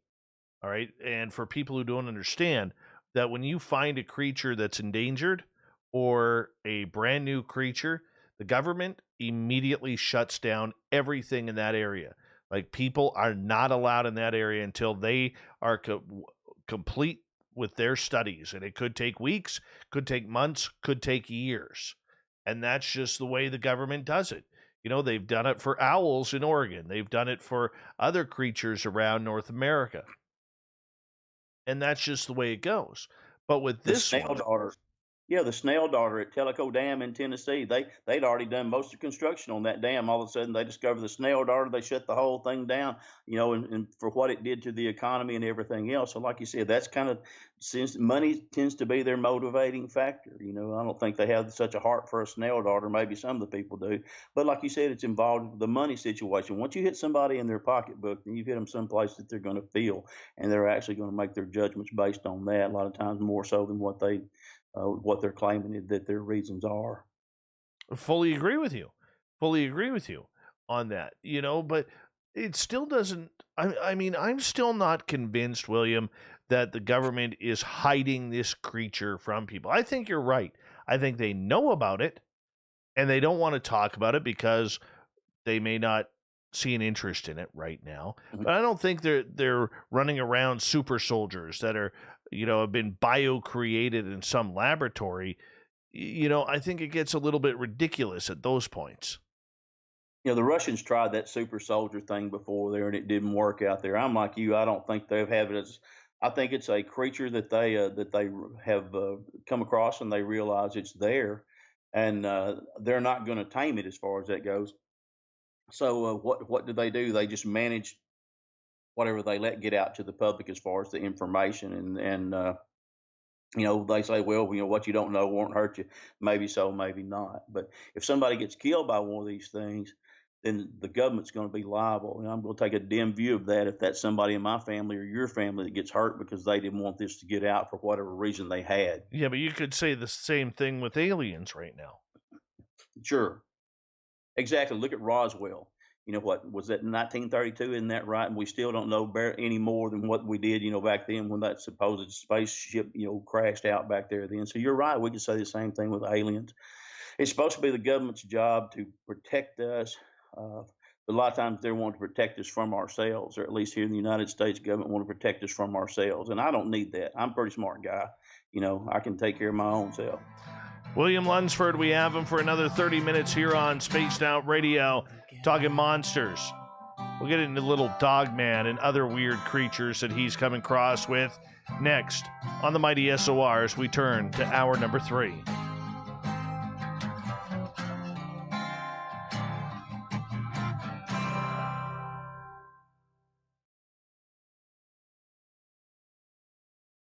All right, man, I'll be right back, okay? Okay, sure. Hey, Sovereign Farts, how you doing? Rip one for us while we're on break here, dude.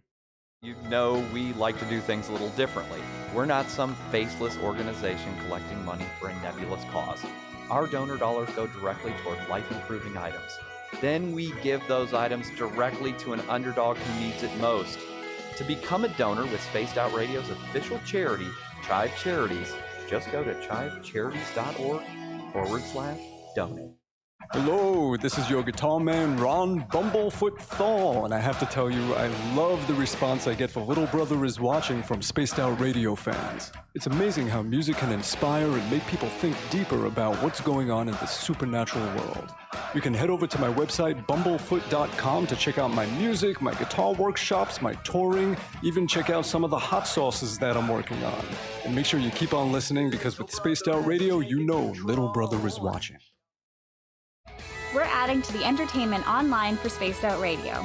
I'm Amber Beckrud, and I want to invite you to subscribe to our YouTube channel and check out Cryptid Tales, where I will take you on a journey into some of the strangest legends and lore from around the world, relaying the stories to you of the strange creatures and experiences that people have had throughout time.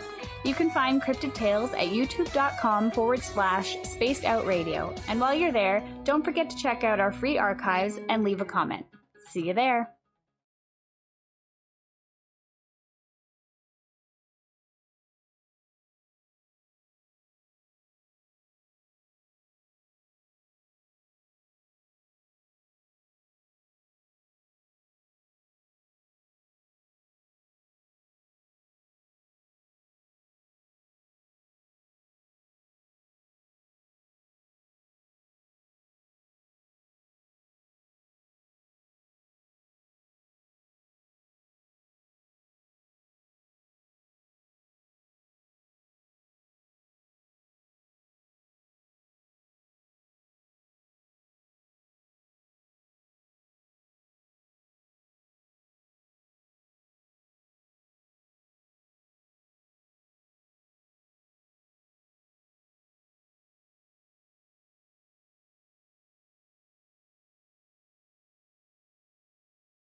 All right, brother.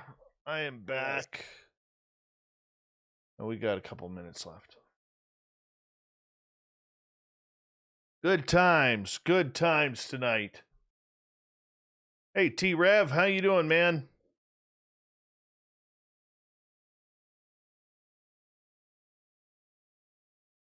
Don't forget to hit that thumbs up, thumbs down, thumbs sideways. If you're new, hit that subscribe button. We'd really appreciate it. Ring the bell so that way you know when we're going to come on live. Yes, we're having a good time tonight. Talking some Sasquatch with William Lunsford. Got a great shirt on, too. Thank you.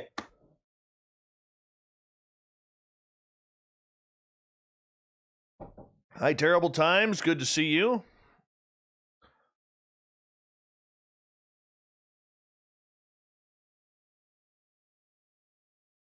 Kurt Seltzer with a splash of lime. How are you? Thank you to everybody who has donated to the Super Chat tonight. 416 Bitcoin, good to see you. All the way in Ontario there.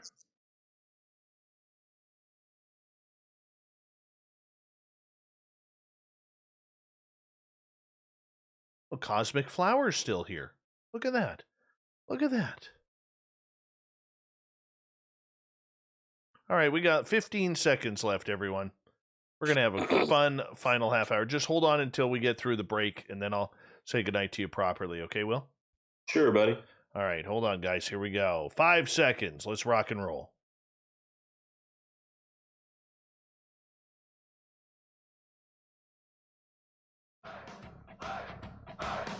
Would you like to connect with us? Head to spacedoutradio.com for all your latest show info. Now, back to Dave Scott and SOR. Third and final hour of Spaced Out Radio is now underway. My name is Dave Scott. Thank you so much for tuning us in wherever you are, listening to the weird and strange that we call Spaced Out Radio. We welcome back everyone listening in on our terrestrial affiliates around North America, digitally on TalkStream Live, Revolution Radio, and KPNL. All of our archives are free for you by going to youtube.com/Spaced Out Radio. Just do old Davey the favor, hit that subscribe button. The Desert Clam has set the password for tonight in the SOR Space Travelers Club. What do you got for us tonight, Clam? Oh, I think it's Jig'em Bob is your password. Use it wisely, Space Travelers, as the Clam sets a password each and every night right here on Spaced Out Radio. Our website is spacedoutradio.com, where we have a plethora of features for you, including rocking out to Bumblefoot and reading up on Captain Shirk's SOR Newswire. Follow us on Twitter at Spaced Out Radio and on Instagram at Spaced Out Radio Show. You know, Will, tomorrow night, we have a little bit of an anniversary around here. You know that. What's going on? Tomorrow night at about 10:18 p.m. Pacific, it will be the 6th anniversary of Carl the Great Alien showing up at my window during our broadcast. Well, that happens to me.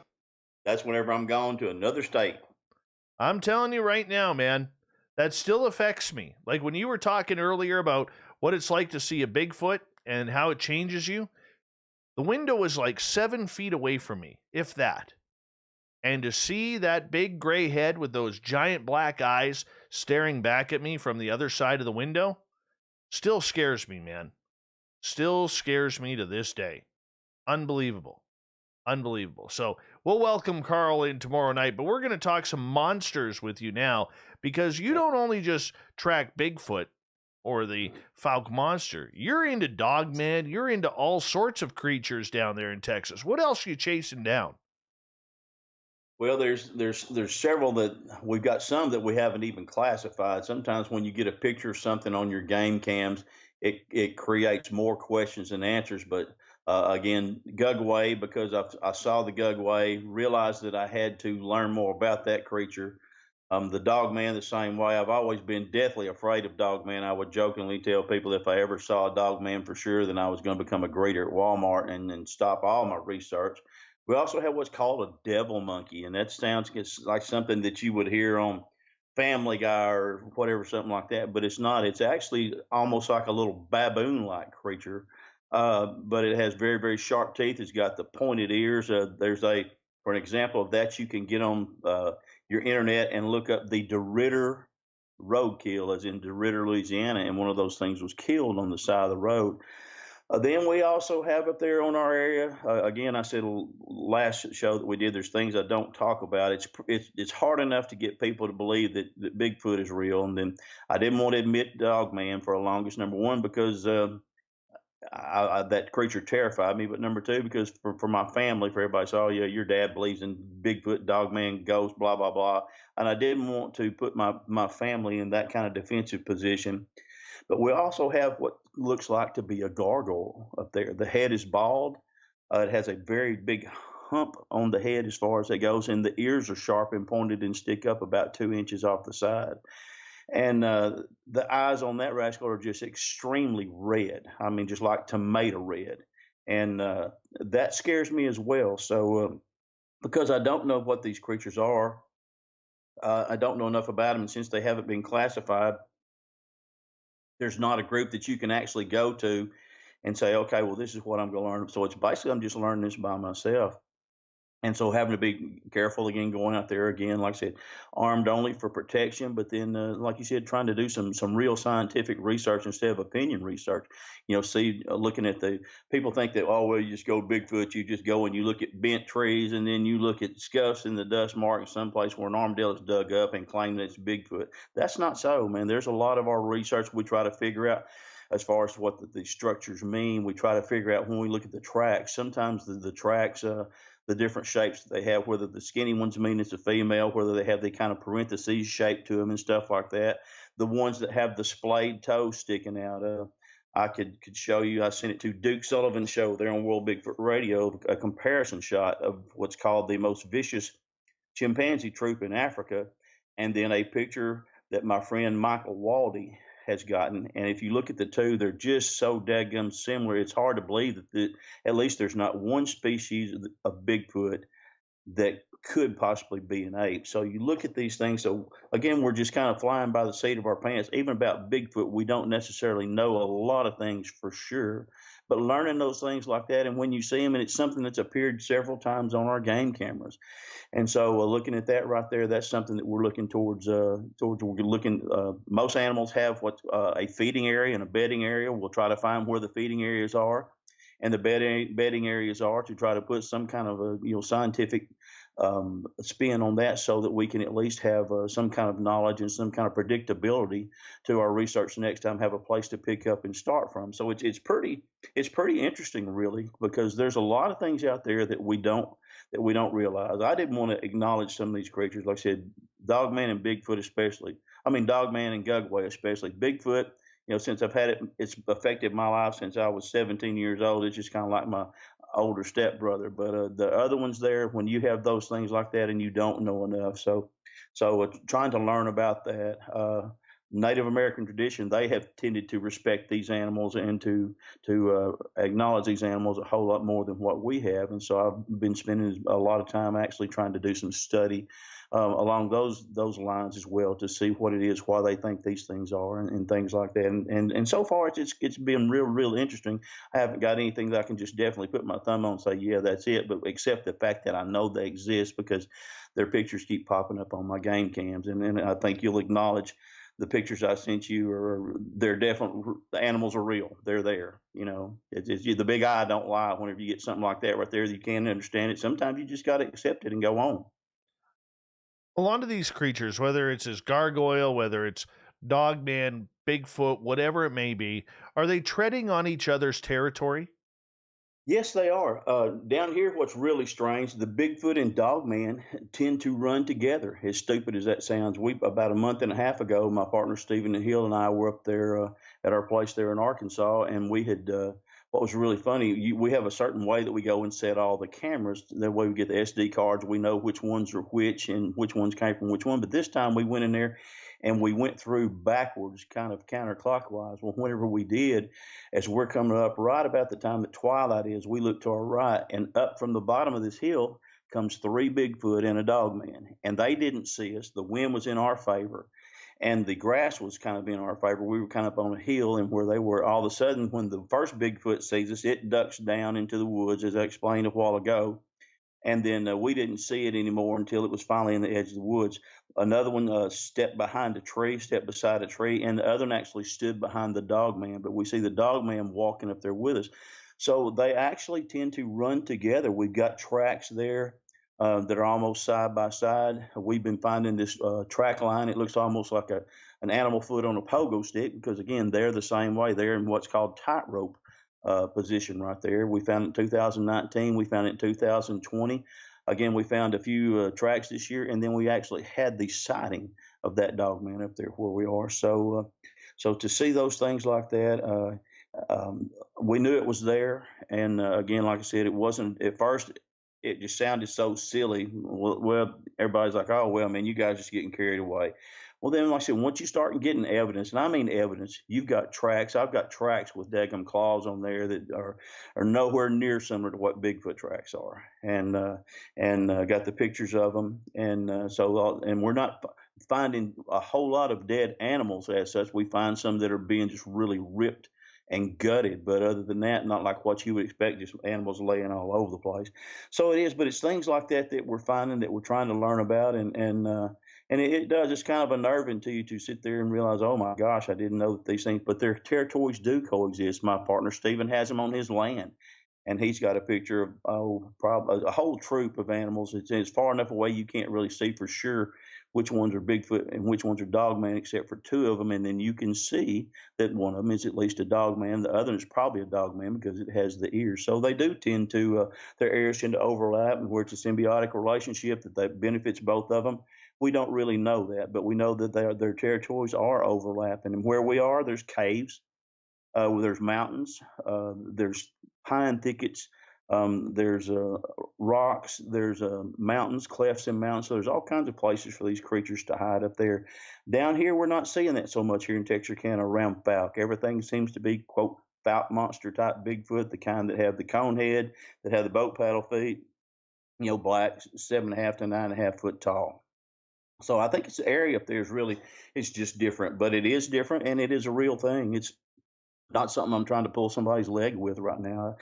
And that's the reason I don't discuss it, because people think, oh, you're crazy. Well, I'm not crazy, but then, I don't know enough about it to give you an educated opinion. I just know he's there. Okay, so if you know he's there, like the dogman in that same creature, have there been any reports of dogman and the Fouke Lake monster coming together? As far as that goes, I have talked to one man down there that lives right there off of Sulphur River, where I have to do a whole lot of my Bigfoot research. And he asked me one time, he said, man, what do you think about these creatures? And I said, I believe they exist. What about you? And he goes, well, he said, here lately we've been getting this really strange howl at our house. And he said, it's not like anything we've ever heard before. He said, at first my wife was scared to go outside, and said, the more voluminous it's become, said she's now afraid to go out in the daytime. I talked to another man who said that he saw one walking down the banks of Sulphur River while he was going up to run a trot line, which is just a line that you run across the river, tie it from one side of the bank to the other and stuff like that. And so he saw one up there. And his description was just like mine. The upper body tended to be more muscular. The head was more coyote-ish or wolfish. It walked on 2 legs, and then once you got down to where the waistline was, the waist slimmed up some. The legs were not backwards, but they were different than what a Bigfoot, as far as being like a person's. I had one lady there. I went into a store one day while I was delivering, and this is the only time I've ever had this said to me. And she said, boy, she said, you look horrible. You look, I said, man, I am wore out and tired. She goes, you look it. She goes, I said, well, I'm so hungry I could eat a werewolf hair and all. She goes, well, that's the case. You need to come down to my house. And I said, a werewolf? And she goes, well, said, everybody says it's kind of like a werewolf. It's kind of like that monster in Fouke right there. And she said, it comes down below my house and it howls. and it stirs up my cows. He said, I've never seen it, but my neighbors have. And I said, and they say it's like a werewolf. She said, yeah. Most everybody here in Fouke, when you hear a story of the Fouke monster, of that type Bigfoot, they say it looked like a big gorilla. And it does. The first one I saw looked like a big gorilla. But she said werewolf, and these other people said werewolf. Well, Dave, whenever I heard that and I got to thinking back on it, and to hear that such a different radical explanation of what you've seen, then I thought, man, maybe there is more to this than what we've had. I've had 2 reports this week of Dogman that within 25 miles of Texarkana, like I said, which is right there on the Arkansas-Texas state line. I've had 2 reports this week from people who have contacted me on Facebook and said, I heard your show. I want you to know that you sounded credible, and I feel like I can trust you with this sighting. And then they tell me about the sightings that they've had. And man, it just blows your mind because some of them to be so close, and I'd never heard these accountings before. So they are definitely in an area where they're running together, where it's because maybe we're cutting down all the trees and they're having to get in the same patch of forest or whatever it is. But whatever it is, there's something that's causing these animals to start running together a little bit. All right, William Lunsford is our guest tonight on Spaced Out Radio. Question coming from Duke, who's asking, William, can you talk about the picture you got of inside of a Sasquatch mouth?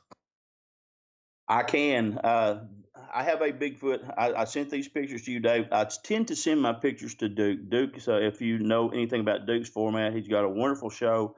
But you send him pictures. You just don't tell him something, and him just take it at face value.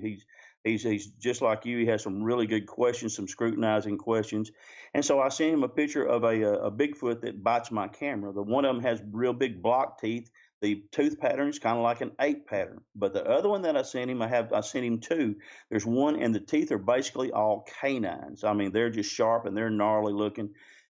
And between when the thing has its mouth open to bite my camera, you can see 2 orange eyes, which is another Bigfoot. But the third picture that Duke is talking about, this Bigfoot or this Dogman, whatever this creature was, has its mouth open. You can see the sharpened teeth that this thing has got the camera in his mouth. And over there outside, you can see the silhouette of a patty-style Bigfoot. And I've actually was able to filter it up some and to get it. Had I not been so lazy as not to go and reset the light meter on my camera, I would have a very clear picture. But you can see the pointed teeth. You can see where the camera inside this thing's mouth. And then you see the Bigfoot standing on the outside. And I sent you that picture, Dave, and I told you, I said, this is Duke's favorite one. That's what it is. And that's a legitimate thing. I had a camera 2 weeks ago that was totally destroyed. Everything on there that was glass and light was bit. The hard plastic was crushed into. And on our game cameras, anytime we have a game camera out, we put a spy camera out. Well, this camera here that he bit was ruined, but the spy camera got his pictures. And so these are going to be some that, again, like I said, with what I've told Duke, that I'm going to debut my stuff on his show. As soon as I get it debuted, then I'll be glad to share it with somebody else. But it's actually a picture. You can see the sharpened teeth, and you can see the camera, and then you see the Bigfoot standing on the outside. So that's probably one of the top 3 pictures that I have. If you're having cameras destroyed by this creature, biting it or tearing it apart, what do you do with that evidence? Well, the first time that I got it, I put it in. I had a box of rocks that I was taking home to put in my wife's garden, and up there on this road, the road is gravel.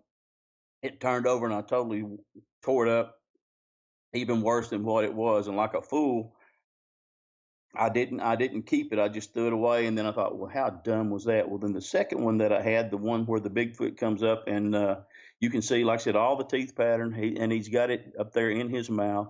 And that one right there, I have kept, but because I had picked it up, I knew that my camera, I put a stick facing in the way that the lens is, so that I'll know when I walk up, if it's turned, then I'll know that something has handled it and to go get some gloves. At the time, I didn't know it.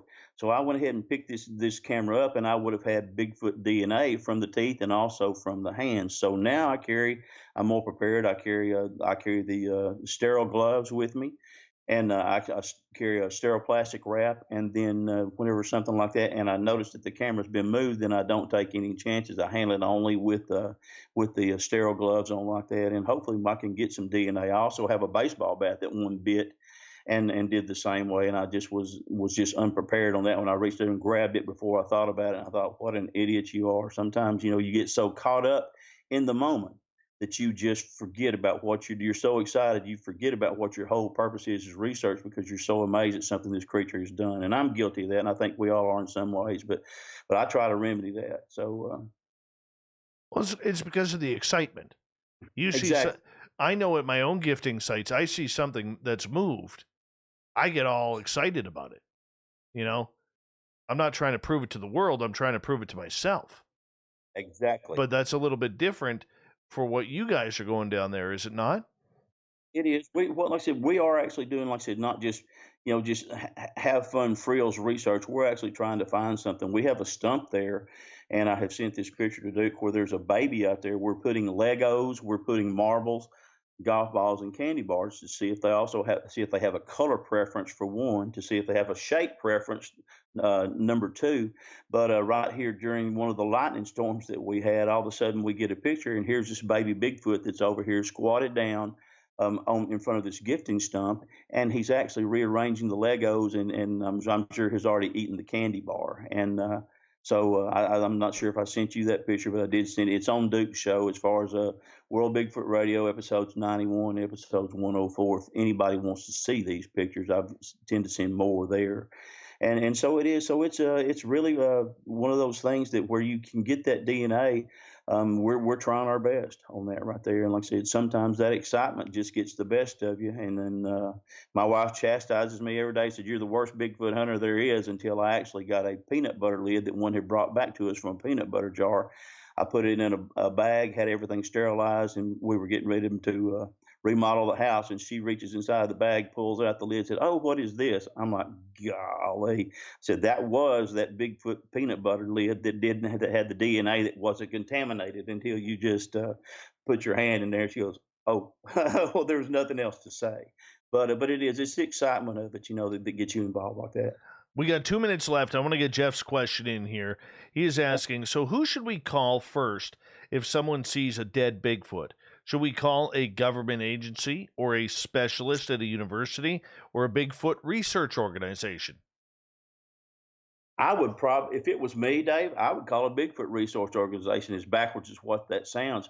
I have a friend whose brother experienced the Apache helicopters coming over his house, the men, quote, men in black coming knocking on his door, and we saying, "We want to know if you've seen anything." And he goes, "What are you talking about? Like Bigfoot?" And they wouldn't even answer his question if he's talking about Bigfoot or not. He goes, "Since you're not going to answer my question, I'm not going to answer yours." They said, "Well, would you just call us with this card?" He said, "No, I'm not going to call you."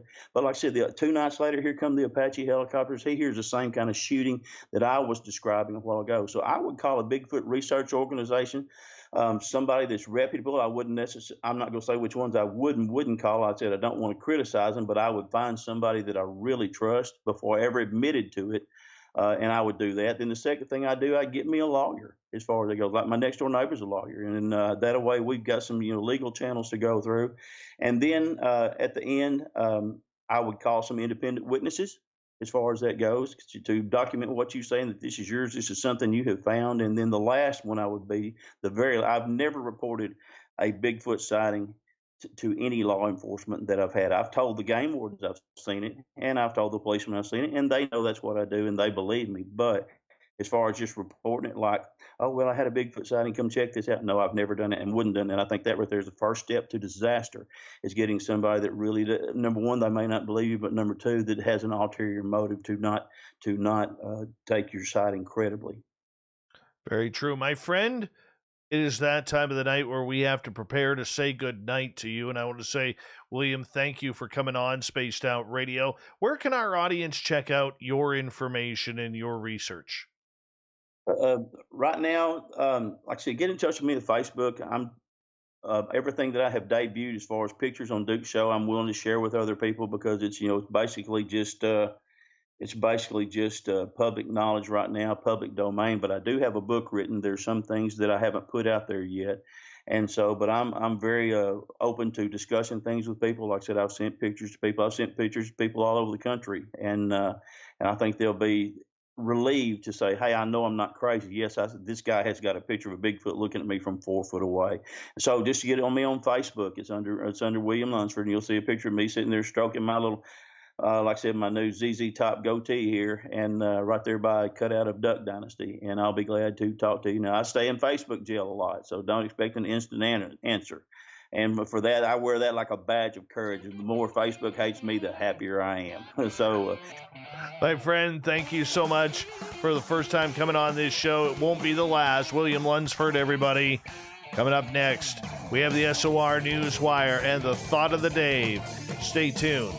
Spaced Out Radio continues right after this as we look to take this show home.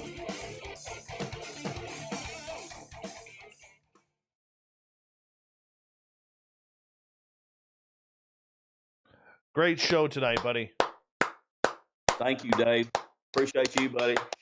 You asked some tough questions, and I appreciate those, bud. That's what makes me a better researcher. You're amazing. Amazing. It's the start of a good relationship here, my friend.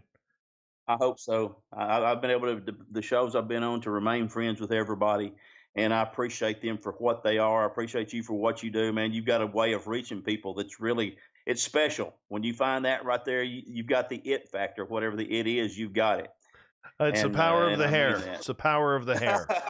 I'm going to get me some of that moose oil, buddy, and I'm going to see if I can't grow me some and have some power in mine there. So right now, mine has the power to turn loose, but we're fixing to remedy that if we can.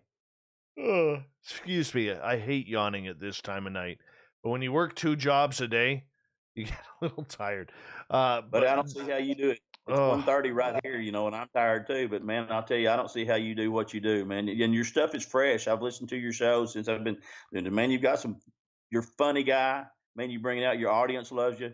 And I appreciate this opportunity so much to be on your show, man. I mean, I hope these people know that I'm not pulling their leg 1 minute. Duke will vouch for that. And I think, like I said, with those pictures that I sent you, will vouch for that I'm doing what I say that I'm doing. And my research partners, too. When I say I with we, because my partners are invaluable with what I do. Well, my bud, I appreciate you. I appreciate a great interview. Looking at the audience questions here and comments, they absolutely love you as well, and well-deserved, very much well-deserved. We're going to do this again, I promise you. Probably at the end of sometime in fall, we'll bring you back to kind of check up on how the year was, because you're going to have a lot more new information and everything. So I think that's going to be great, dude. Dave, I thank you so much. I really do, man. And I don't say that stuff like this means a lot to me. You've got anybody you could have on the show, so I really appreciate it. And the people who listen, man, it means a lot to me, because this is how we learn and how we stay on the air. And how we, Absolutely. And I really do. So thank those people for me as well. Like I said, I can't see who's there, but thank them for me. And I'm sorry if some of them don't like it. I know we get some trolls every now and then. I try not to answer them, but thank everybody for me. Oh, dude, they can hear you all. And you're a good man, William Lunsford. We're going to do this again, I promise you. Thank you, Dave, and thank you, everybody who listened. All right. Take care, my friend. You too, bud. Thank you. Bye-bye. Bye-bye. Class guy. Class guy. You know what? You know what I like about him is he just lets the evidence speak for himself. He has his own beliefs. He has his own way of thinking, but he doesn't put it on anyone. I'm sorry. Ugh. You know, just a class guy. Totally classy. And we thank Duke and the rest of that Bigfoot crowd for introducing us to William Lunsford. You know, don't give us credit. You know, give Corns, the booking guy, the credit for getting this done, and for people like Duke from World Bigfoot Radio, who continues to recommend really high-quality guests to this show. Man, are we lucky. We are so lucky by that. Thank you, Duke, for doing that. Really do appreciate it, my friend.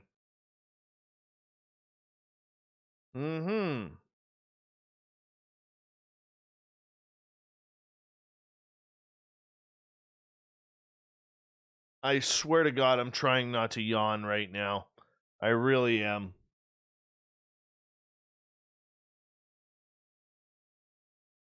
Try and wake up with my Vicks inhaler.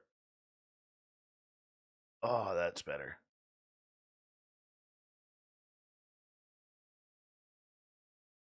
Finster. By the way, you definitely know FAP has that bumper sticker. You definitely know that. I'm sorry, Murray.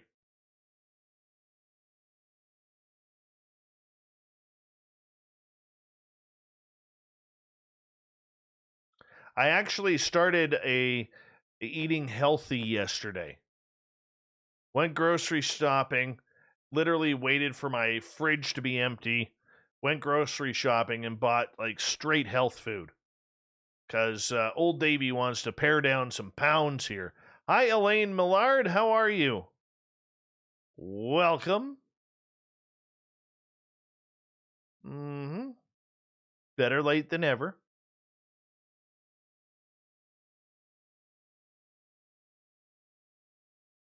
Yeah, so here I am, just trying to get a little bit more healthy. You know.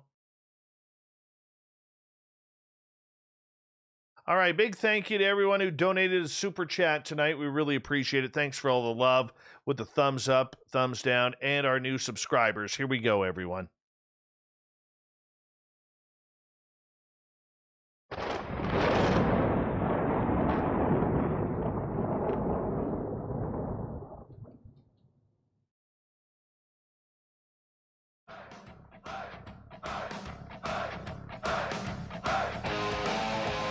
We rounded third. We're heading for home tonight on Spaced Out Radio. My name is Dave Scott. Thank you so much for tuning us in. We do really appreciate earning your listening ears. We want to say hello to everyone tuning us in wherever you are on this beautiful planet we call Earth. We also want to remind you that if you've missed most of this show or others, check out our free archives by going to youtube.com/Spaced Out Radio. Do me the favor, hit that subscribe button. Our website, spacedoutradio.com, where we have a plethora of features for you, including rocking out to Bumblefoot and reading up on Captain Shirk's SOR Newswire. Follow us on Twitter at Spaced Out Radio and on Instagram at Spaced Out Radio Shows. Speaking of the news, let's rock and roll.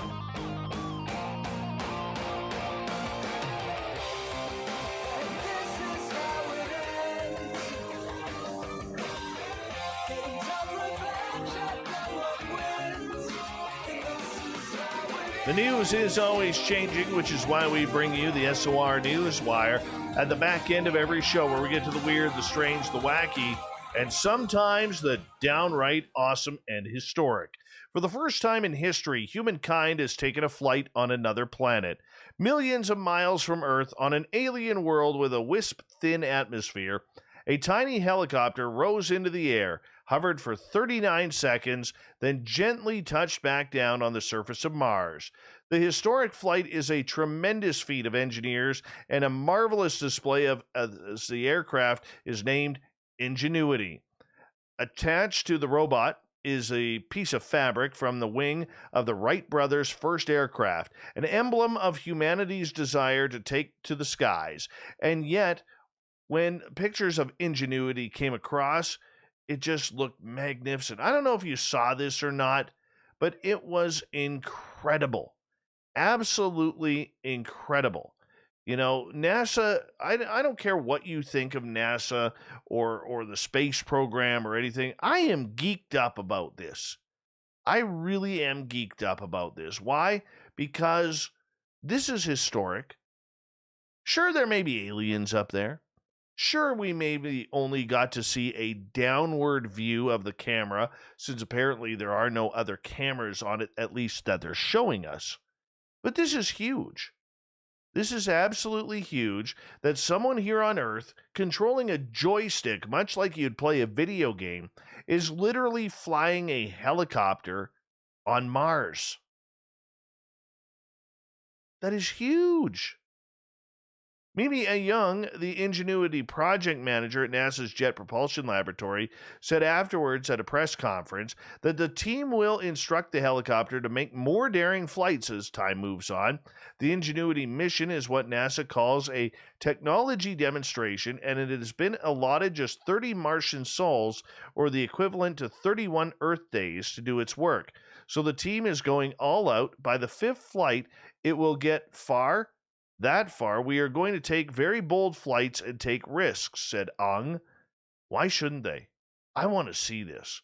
I hope they release it all. Even the ones where they catch weird aliens looking at it. Maybe some kid alien waving up at that helicopter, because kids wave at everything. It's just amazing. I'm geeked up about this. I really am. Sad news here. And this is actually truly sad. One of our former guests of this show has passed away. Susan Shepard was a fixture on WTAP's Daybreak for more than 20 years. She was also an astrologer and an expert in the paranormal. Well, Shepard, who appeared on this show last year, died at her home on Monday from liver cancer. The website Haunted Parkersburg Ghost Tours, of which she was the founder of, describes her life as a lifelong paranormal investigator, researcher, and psychic experiencer. She conducted haunted Parkersburg tours of several notable locations in and around the area said to be and have been haunted by ghosts. She was also the founder of the Sacred Way Astrologers and Spiritual organization. She is also a founding member of the West Virginia Writers Inc. Her appearances on Daybreak focused on her psychic abilities, particularly in the astrology forecast. Arrangements have been made for her funeral in Parkersburg. And, you know, she was lovely on this show. I got notified earlier today about her passing from a good friend, Becky Sheehy, who let me know that Susan talked highly of being on Spaced Out Radio, passing away of liver cancer. And Becky actually posted this note to us saying, "Thank you so much for having Susan on your show. She was so thrilled. You really made her feel welcome and comfortable. I am heartbroken over this. She was one of my best friends." Becky, we're thinking of you as well. And sad news in the paranormal world as we lost a good one in Susan Shepard. Moving on. Hey, big news from John Greenwald and the Black Vault. Now, if you're not following the Black Vault, you need to. On December 29th, 2020, Honolulu Police Department contacted the FAA to report an unknown craft. They believed, based on a report they received, that the unknown craft possibly went down about 300 yards offshore. A photo also circulated when the report was reported on by numerous outlets. The FAA created the below report, does not appear to have pursued this case any further. The report reads to Mr. Greenwald, from a Freedom of Information Act request, "This is an air traffic organization, Mission Support Services, Western Service Center, and partial denial, partial no records in response to your FOIA request dated January 4th, 2021, made under the provisions of Title V United States Code." Moving on, a search for records was conducted by the Honolulu Control Facility. This search revealed the following records responsive to your request, which have been saved and enclosed to the compact disc. Okay, one redacted copy of the mandatory occurrence report. We have withheld information. Oh, this is good. When they withhold information, you know we got aliens. Just saying that. And when Black Vault gets something from a FOIA request and things are redacted, you know we've got aliens. All right? So anyways, there were no records responsive to your request, which sought audio re-recordings and radar data because your request was received outside of the 45-day record retention period, and this incident was classified as a 45-day file. The FAA retention and destruction regulations are outlined in the FAA order, facility operation and administration. Oh, poor John. Poor John.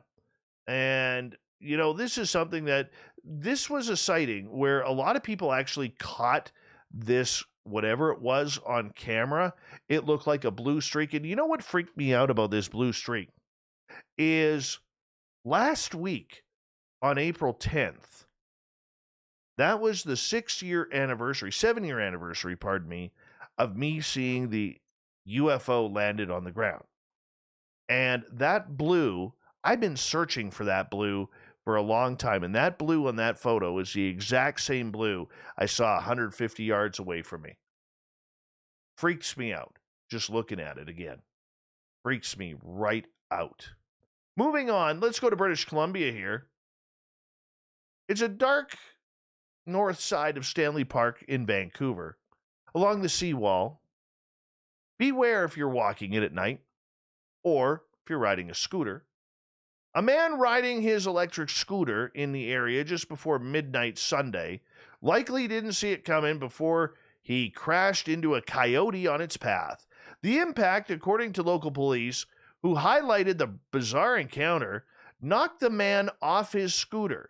Officials say he fell to the pavement, injured his collarbone, but that wasn't the worst of it. No, these Vancouver coyotes, they're a little bit vicious. When the man was on the ground trying to fix his collarbone, get his moped back up, a couple of coyotes began to nip at him, biting his jacket and his clothing, said Constable Steve Addison. Addison said the man fended off the animals and then flagged down a passerby who called 911. BC Emergency Health Services confirmed paramedics were called to respond to a multiple animal situation on the seawall between Lumberman's Arch and the Lions Gate Bridge. I know exactly where this happened. The man was hospitalized in stable condition. The run-in is at least the 17th incident since December in which a coyote has bitten a human at Stanley Park. All the biting incidents since Christmas have involved adults walking or running in the park, most often between dusk and dawn. People in the park should not feed coyotes or leave food out for the animals, said wildlife officials. Anyone who encounters an aggressive coyote is asked to call the provincial RAP line at 877-952-7277. Yeah, them coyotes, they're bastards around there. They really are.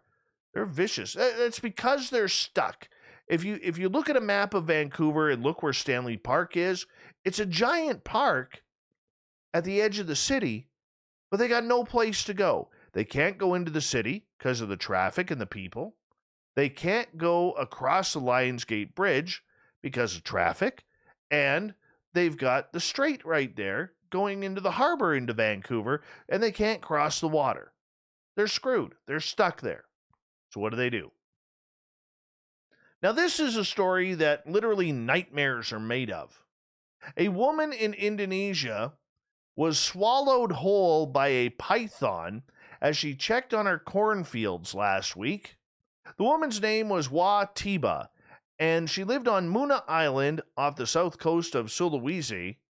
She left home Thursday night to visit her cornfield about half a mile from her home. Reticulated pythons are common in the area, but it was actually wild boars that Wa had been worried about initially because they destroyed her crops. Well, when Wa didn't return, her sister went out to find her and found Wa's footprints, flashlight, slippers, and a machete. Well, on Friday, 100 villagers from the area searched around looking for this lady. What they found was a 23-foot-long snake with a very swollen belly. The villagers killed the snake, cut it open, and found Wa's body inside intact. Pythons are the largest snake in the world and usually only eat smaller mammals. However, a similar incident happened last year to a farmer from a nearby village in the same area. Tell you gotta be careful of them snakes. Seriously. What a way to go. Ugh. Come on, that doesn't put chills down your spine? There is no bloody way that I want to see a snake wrap itself around me. No way. That's just freaky. A tour guide got the fright of his life when he spotted what appeared to be a ghost waiting at a bus stop. Of course, why exactly a spectral being would be using public transportation is anyone's guess. But Ivan Rubil, a tour guide in the Croatian capital of Zagreb, spotted that the person hanging around waiting for the bus had see-through legs. However, Rubil's job as a tour guide sees him taking Brits, among others, on tours of the city, including some of the haunted spots. This time, though, it was him that got a spooking as he captured the strange figure on camera. The 30-year-old took the photograph because he spotted two nuns at the bus stop and thought that they looked like bus conductors. So thinking he'd spotted a funny photo, he just got out his camera phone, snapped a photo. However, upon closer inspection, the apparition was revealed as a woman in a brown coat that was also waiting had transparent legs, meaning that you could see right through them, and the bus stop lines right through her legs. Since he shared the photo, lots of people have commented on the strange nature of it. Some people believe it was just a trick of the camera, but others think it could be something more. Ivan explained, so I uploaded the photo to Facebook, had one of my friends comment, "There's a ghost on your photo." I didn't see it for at least 15-20 minutes, but then I saw it. For a few hours after it was pointed out to me, I was a little bit taken back. I've got some complaints that it was just my camera, but I've tried taking similar photos and not gotten the same effect. I'm still not sure that it's a ghost, but it's definitely fun. I think ultimately I do agree with the people who said it was a mistake of my camera, but it's not easy to explain. I don't usually believe in the supernatural. No, that's because you do a ghost tour. But I will have this evidence like this, I can't be so sure. I'm keen to believe, but I'm not so sure. I would say I'm agnostic. Agnostic has nothing to do with the fact that you caught a picture of a ghost, or at least of a lady who wears pants with white lines matching those of the bus stop. I really don't know. Either way, his caption of his original snap said, I took this photo because I thought it was interesting of how two nuns looked like they're going to enter the bus and check everyone's tickets as conductors. Much later did I realize that the woman in the brown coat near to them could be a ghost as well. You know what's funny is the only thing you see in this photo is the white line on her pants that kind of matches the white line on the road, but you can't see through any other part of her. Yeah, that's what's kind of weird. Oh well, let's move on. Did you see this video? A protective husband in North Carolina leapt into action to save his wife from a rabid bobcat. In home security footage that hit Twitter last week, the day began like any other. Happy Wade offered a chipper good morning to a jogger passing by his Burgaw home in the Creekside community, put a travel mug on the hood of his white SUV, told himself he needed to wash his car. Moving to place a tray of brownies in the back seat, wife Christy Wade made her way to the passenger side when a wild animal released a screech. Oh my God, oh my God, Happy, Christy screamed as a small bobcat lunged and pounced at her back on the driveway. Rushing to her side, the man grabbed the lynx with his bare hands and screamed, oh my God, it's a bobcat. Oh my God. Literally, that's the entire video. Oh my God. The jogger ran back to see what was happening, and a heroic Happy hurled the bobcat across his lawn. Get out, get out, get out, he screamed. This is like a Dr. Seuss book, really. And then, what does he do? Goes all Mr. America, draws a handgun from his pocket as the wildcat dashed beneath his car. Christy, watch out. I'm going to shoot that effer, he says. Get out, watch out. Watch out, it's a bobcat. The must-see moment has been viewed 12 million times online since it hit Twitter. Commentators were shocked by the sight. My guy just won every argument with his wife for the rest of their marriage, one user put. Remember that time when I pulled that bobcat off you? You take the trash out. Yeah, that's the way it's going here. Now, Happy ultimately shot the bobcat because, he had to. Once the gun is pulled, you got to pull the trigger.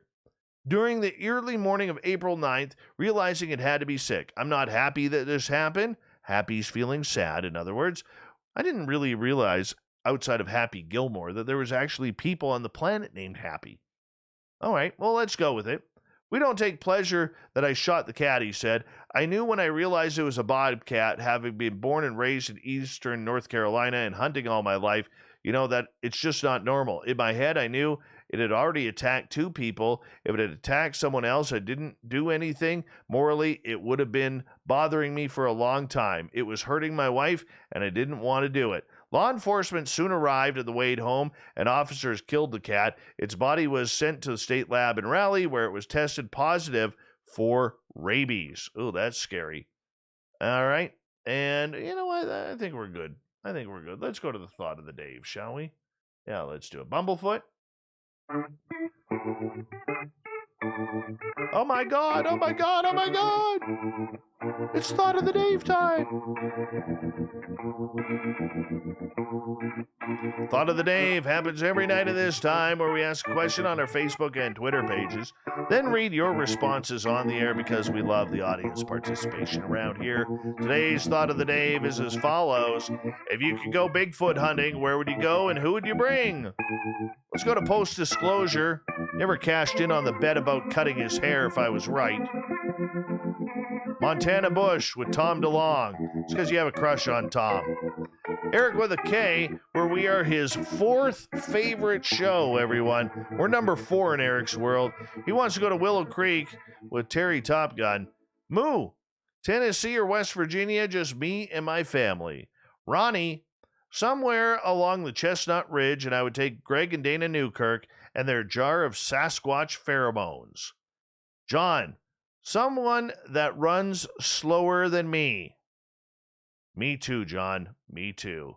Flap, what's it? Flapcap and Ferret?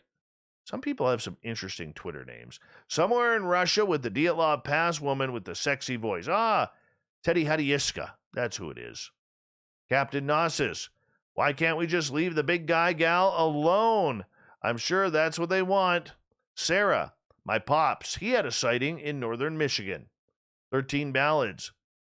Lindisfarne Island, Boodles Bay, and likely won't see any Bigfoot, but there are plenty of other historical supernatural relics over there. Well, that sounds fun at least. All right, let's move on here. Let's go to, Jeff. Bragg Creek, Alberta. I would take my Uncle John. Of course you would take Uncle John. Everybody has an Uncle John. And Jason Jordan, and it would be a star-studded affair because I would bring Merle. John, I think I'd stay in the Pacific Northwest. Plenty of Sasquatch sightings in Washington and B.C. As for who I'd take with me, he's gone now, but Renee DeHinden. Jamie, Montana, deep in the woods while staying in a secluded log cabin with the Swedish bikini team. Neil. Let's go to Neil here. Where are you, Neil? Mount Katahdin, Maine. But he doesn't say who he wants to go with. Just wants to go to Mount Katahdin, Maine. All right. Nikki, we wouldn't be hunting, we'd be searching for Sasquatch. Mount Baker area in Washington State and straight up into BC, Canada. Nikki, we know where BC is. It's in Canada. Thanks for the reminder. Wants to take Sue Wells, Troy Bacon, many other people as well. Kate Rogers, an hour in any direction except west from my current location. That's because you would hit the ocean if you go west, Kate. You'd hit the ocean. Stay away from there. By myself, because I don't know anyone who would go with you. Kate, I'm in BC. I will go with you. I promise. Jack, going in a couple of weeks. Gary the Dutchman, Harrison area of British Columbia. I would take Dave Scott with me. Who's that guy? Jim Goodall gets the final word. Not too sure where I'd go, but I'd take Dave with me as bait. Thank you to everybody playing in the Thought of the Dave. Thank you to Captain Shirk and to William Lunsford being our guest talking Sasquatch all night long. We got Mr. Ron Bumblefoot Thal rocking in the background with Little Brother is Watching. Bumblefoot is the official music of Spaced Out Radio, rocking us in and out of every single show. Get your horns up for the guitar god himself. Special thanks to everybody listening in at home, at work, in your cars, wherever you may be. Thank you to everyone participating in our chat rooms tonight on YouTube, LGAB, Revolution Radio, Facebook, the Space Travelers Club, and Derek and the Snarkettes on Twitter at hashtag Spaced Out Radio. Remember, this show is copyright by Spaced Out Radio and SOR Media Ventures Limited. Thank you so much for choosing your evening with us, because together, my friends, we own the night. Mr. Bumblefoot, we need a favor.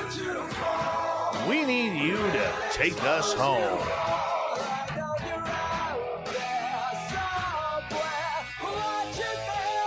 Yes, the Woo train has docked for the night. But tomorrow, my friends, we shall ride again. Your seats are always available. Your tickets never expire. And if you want to bring a friend, we've got room for them too. Good night.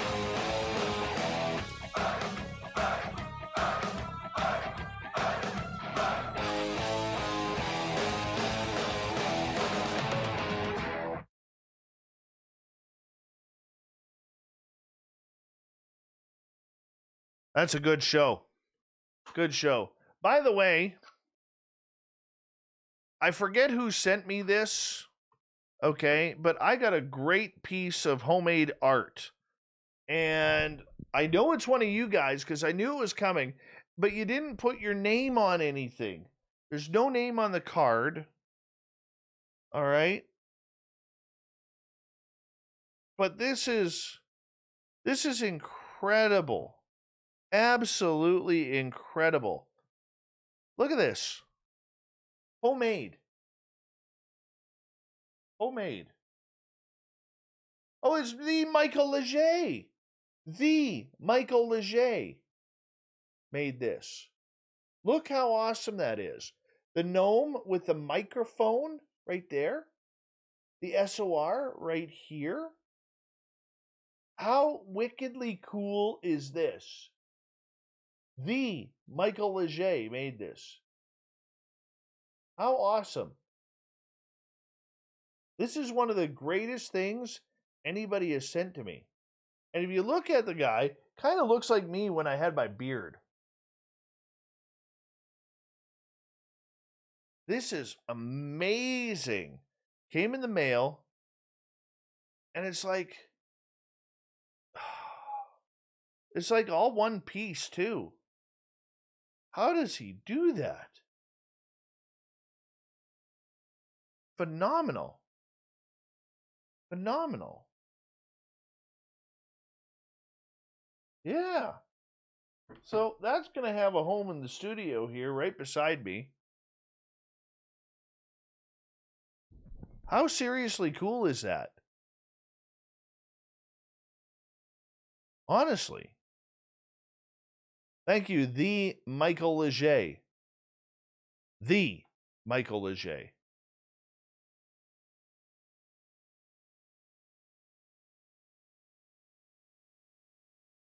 Friggin' awesome. So thankful.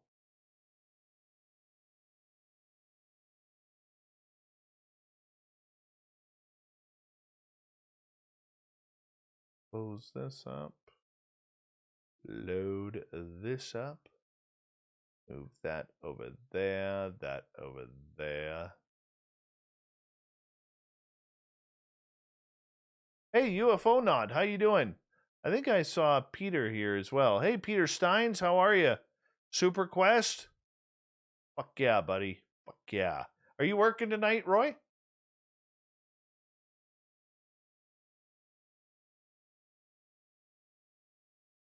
I haven't named it yet.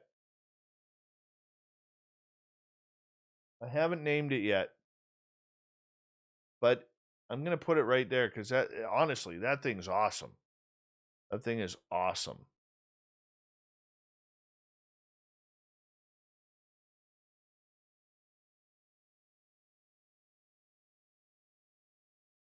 Probably just call it Dave.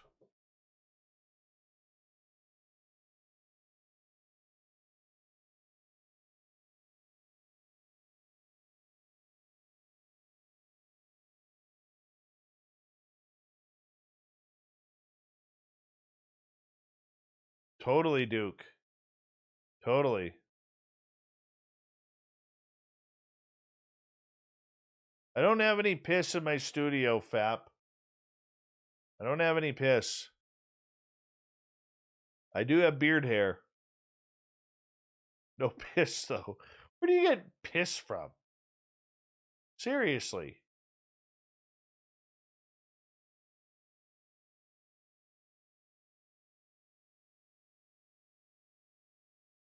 If anybody wants to know what Fap looks like, If you ever watched South Park and saw the counselor at the school, Mr. Mackey, okay, drugs are bad, okay.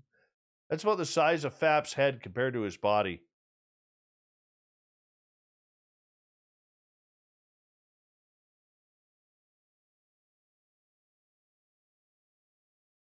Oh, bombshell bomber started. Okay.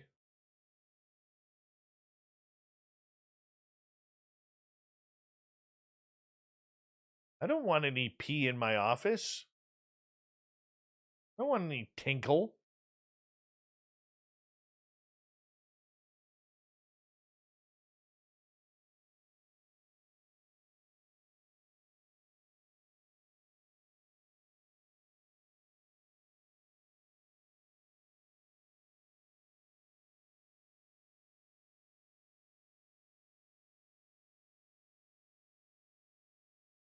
Tomorrow night on the show, by the way. Oh, hold on. That's downloaded. Tomorrow night on the show, we have Eric Mitchell. Great dude. Fantastic UFO story.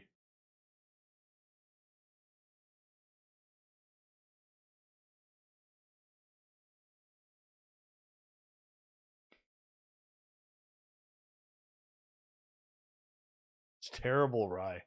Terrible. Oh, oh my goodness. You guys are nut bars sometimes, honestly. Just nut bars. Don't know what I'm going to do with you crackpots. All right, let's start some editing here.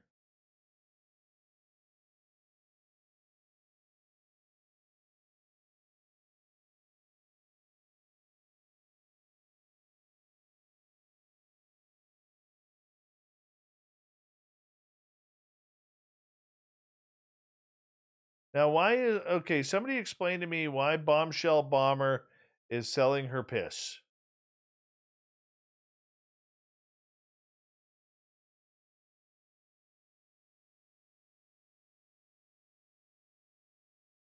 I need to know this. I probably don't need to know it, but curiosity has me wondering about this.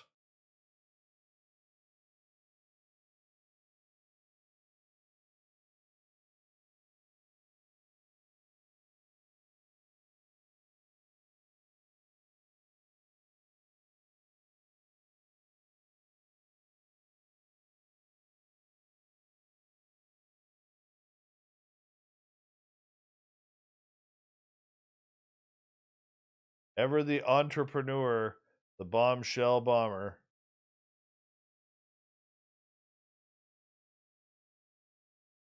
Jiggy Norris? Welcome to our chat room. Slutwater.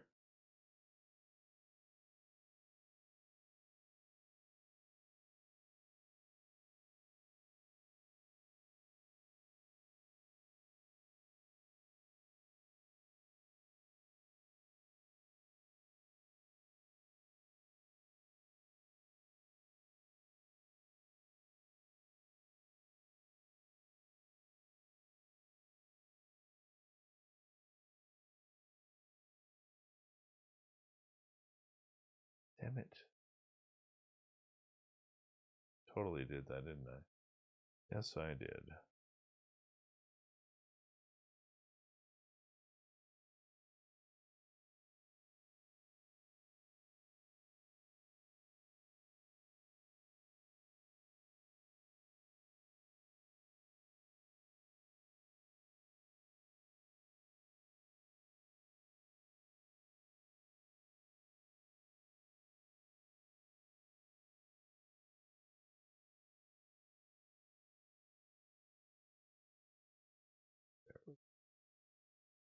That's taken care of now.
How many people do you think fall asleep? The channel's still on. Just out of curiosity.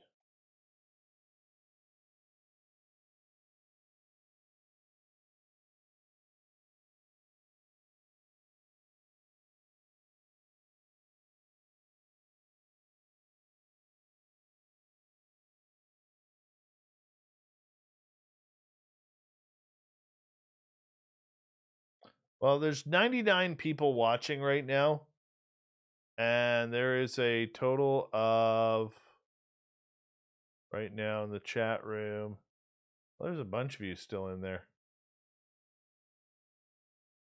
Chatting away. I know it happens. Trust me, especially when you got like a guest who's like monotone. Terrible. The good part about it is when we have a bad guest on, and sometimes it happens. Not often, but it does happen every now and again. You guys at least get to leave. I'm stuck here. Just saying. You don't want to be stuck here sometimes.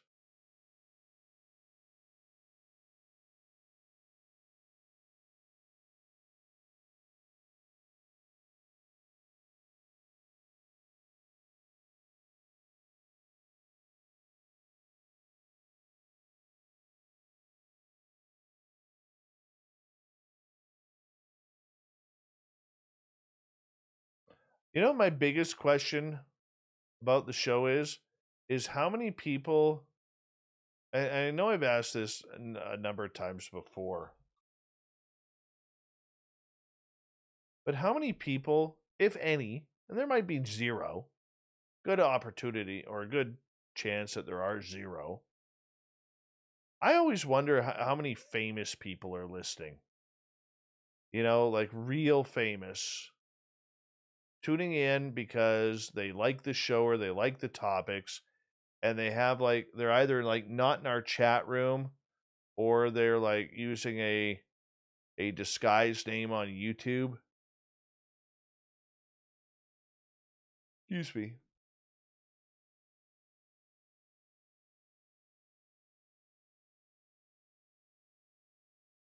You know, I often wonder about that. I really do. Some big movie star, sports athlete, or whoever. Brad Forsey, how you doing? I always wondered about that. Like, if anybody actually gave their real names in here, I know some of you do, but if certain people gave their real names, we'd actually like recognize them. Like, could you imagine all of a sudden, like, I don't know, like Axl Rose or Sammy Hagar or somebody like that was actually tuned into the show, part of the chat room. Jenny Metz, your soothing voice puts me to sleep. Thanks, Dave. Apparently, it puts me to sleep too, Jenny. And then she erases the comment. I liked that comment. That was soothing. You are very welcome, gorgeous Jenny Metz, from wherever you are on this planet.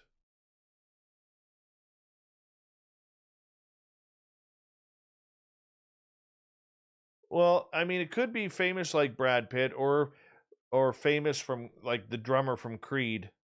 I know George Knapp tunes in every now and again. He told me that. And I've seen him pop in on my Facebook Lives, which I used to do quite a bit, but now I don't.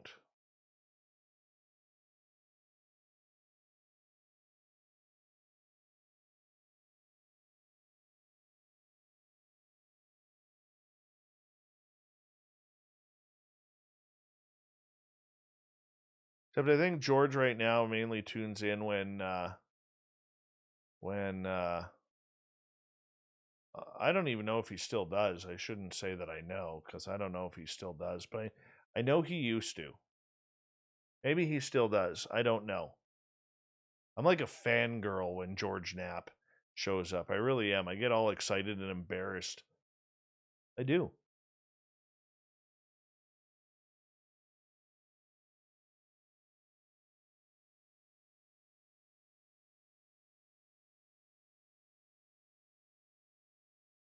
Root beer flavored chapstick. Tastes great.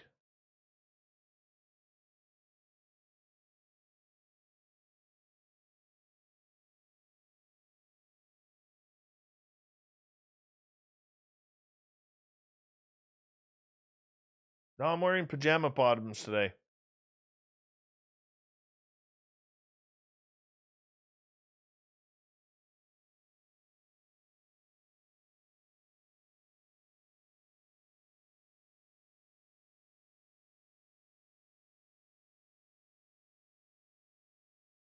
Yeah, Marie, we know you live in that ritzy area.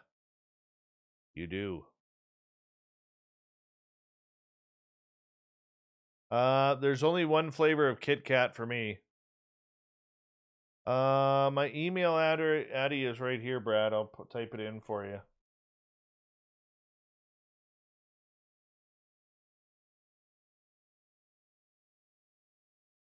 I took a week off the True Tales because I was tired.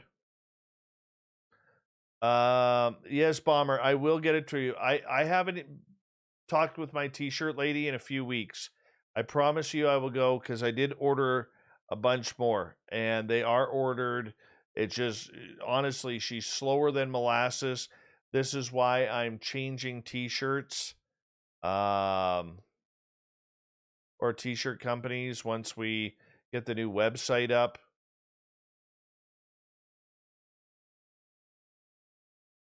Ooh, candy floss would be good chapstick. I need to get more of you involved because I need more stories. Email me at dave@spacedoutradio.com.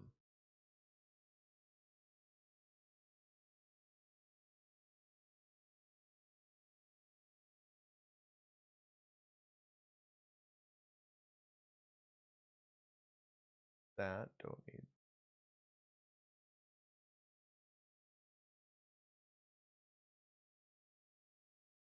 Fap still wears pants hiked up past his belly button.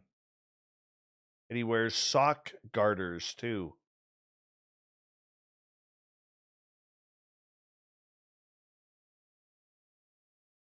Good night, Susan.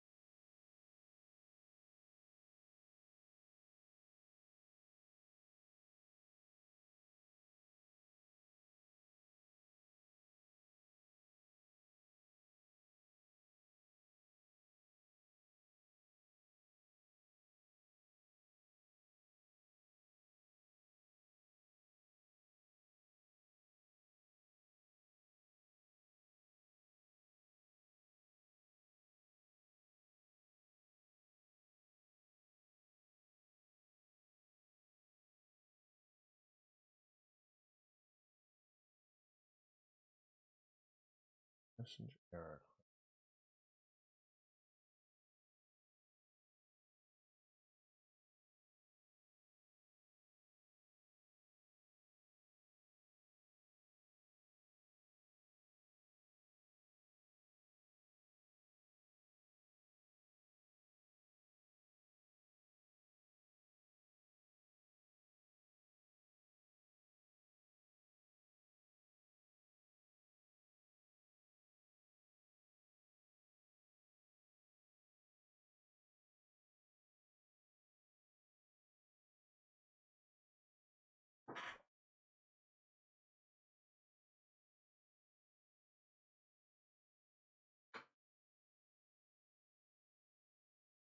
Nimkish, how are you? Good night, gorgeous wrench Jenny.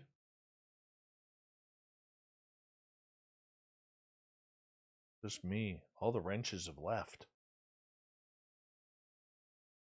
Now we get to play. The wrenches are gone.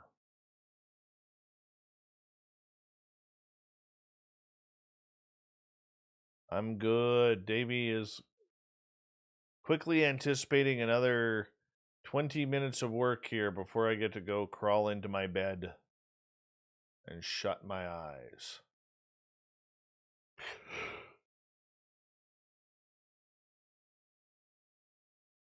Excuse me. Night, Jose.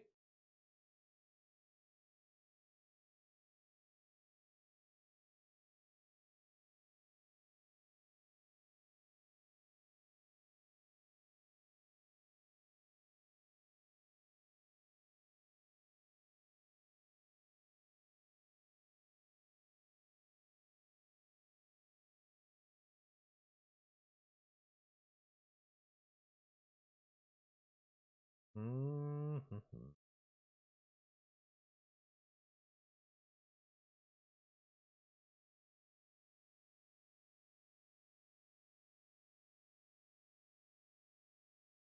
All right.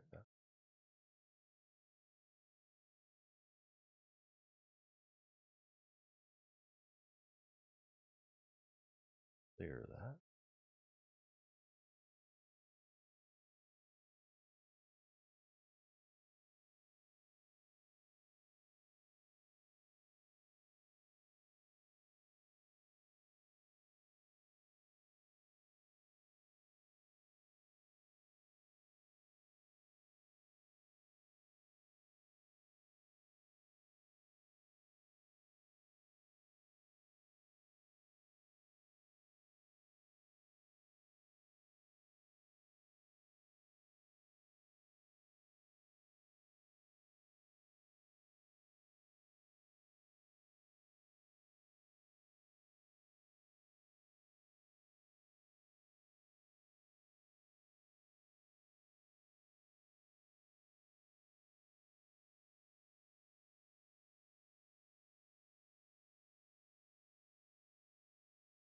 I'm sorry, Jenny.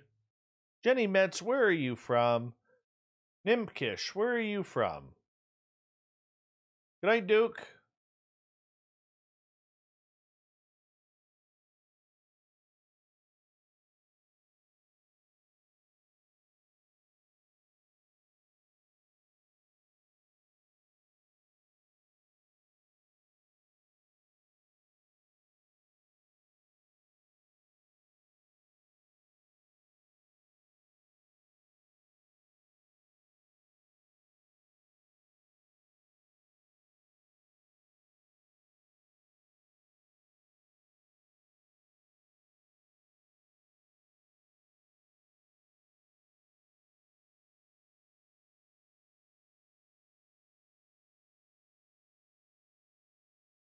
Central Virginia. Very cool. Alert Bay, but live in Burns Lake. Oh, yes. I knew that. I knew that. Excuse me. I swear to God, people, when we get to Vegas for the SOR party, whenever that's going to happen, I will not yawn this much.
Oh, yeah, that work thing always gets in the way, Brad.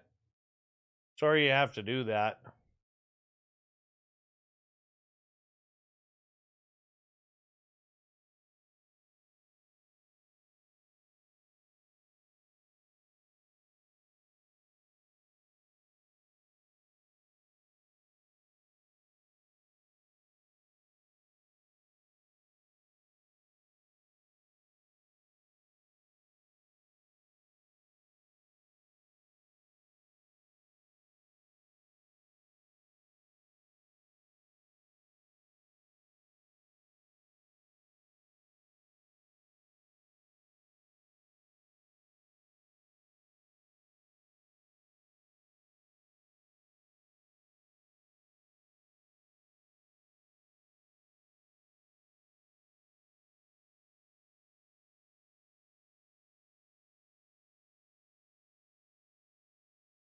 Wow, that one's done already, and I haven't started this. Incredible. That one's done too. Hurry up! I don't know why this program is so slow.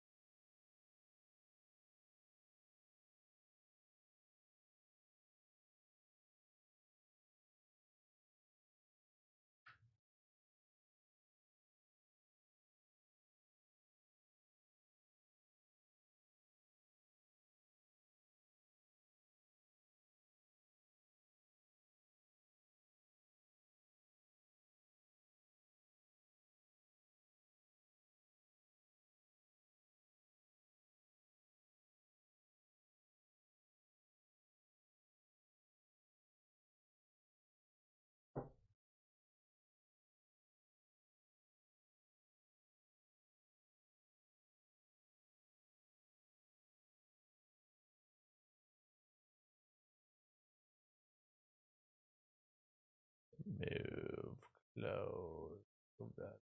Yeah. Good night, Riot Guy.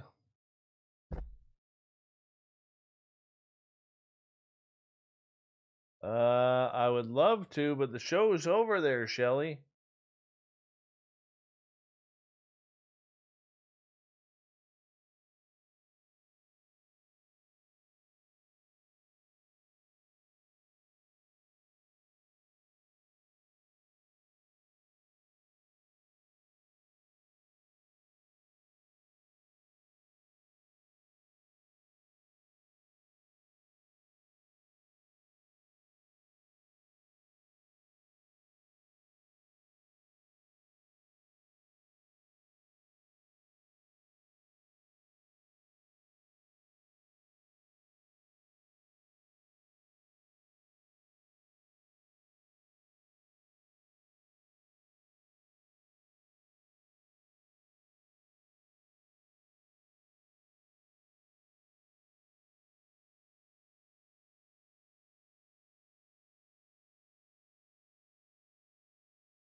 That.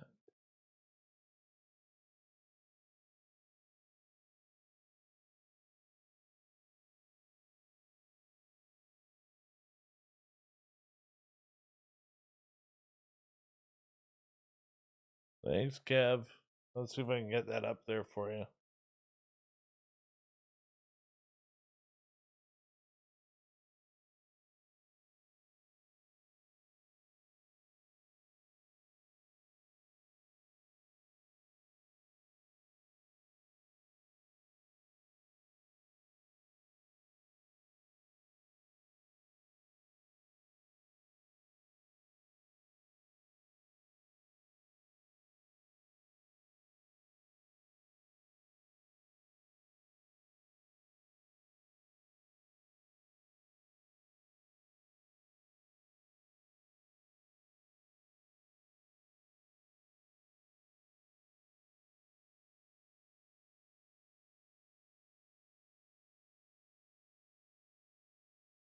All right, Murray F.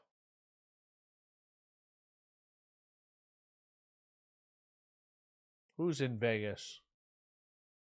Oh, you're going to come to Vegas. Ange is in from Australia, is going to fly in for the SOR party in Vegas. Very nice of her. Very nice of her.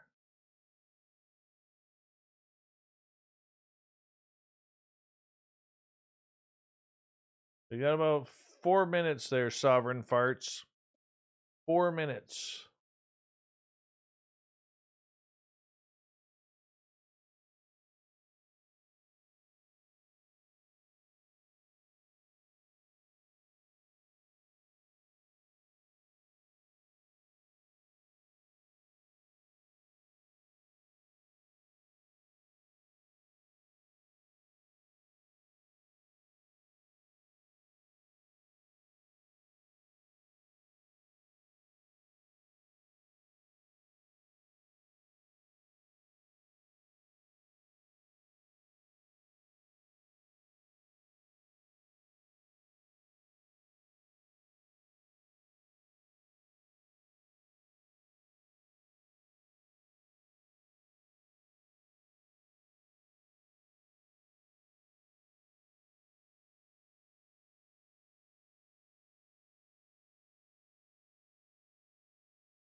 All right, that's updated. Oh, All right, tomorrow night on the show, we have our good friend Eric Mitchell coming on in. Believe it or not, this will be his first time on the show. And we will be having an awesome time with him. And he's an ET experiencer. His story is friggin' incredible. And big thank you to everybody who took part in the super chat tonight. Really do appreciate everything that you guys did. Thank you to all our new subscribers, everyone who gave a thumbs up and thumbs down. And thank you to everyone who follows us on social media. And all the veterans out there, whether you're currently serving or you've done your time in the beautiful thing that we call the military, thank you for everything that you do for being a veteran, and we love you around here. So want to say goodnight to all of you guys. I am going to bed. I'm dead tired. Excuse me. So I'm off. I'm going to shut this thing down. We'll see you all tomorrow night, 9 p.m. Pacific, midnight Eastern. And I'll get over this little swallowing the wrong way kind of crap. But much love. We'll talk to you all tomorrow night. Take care.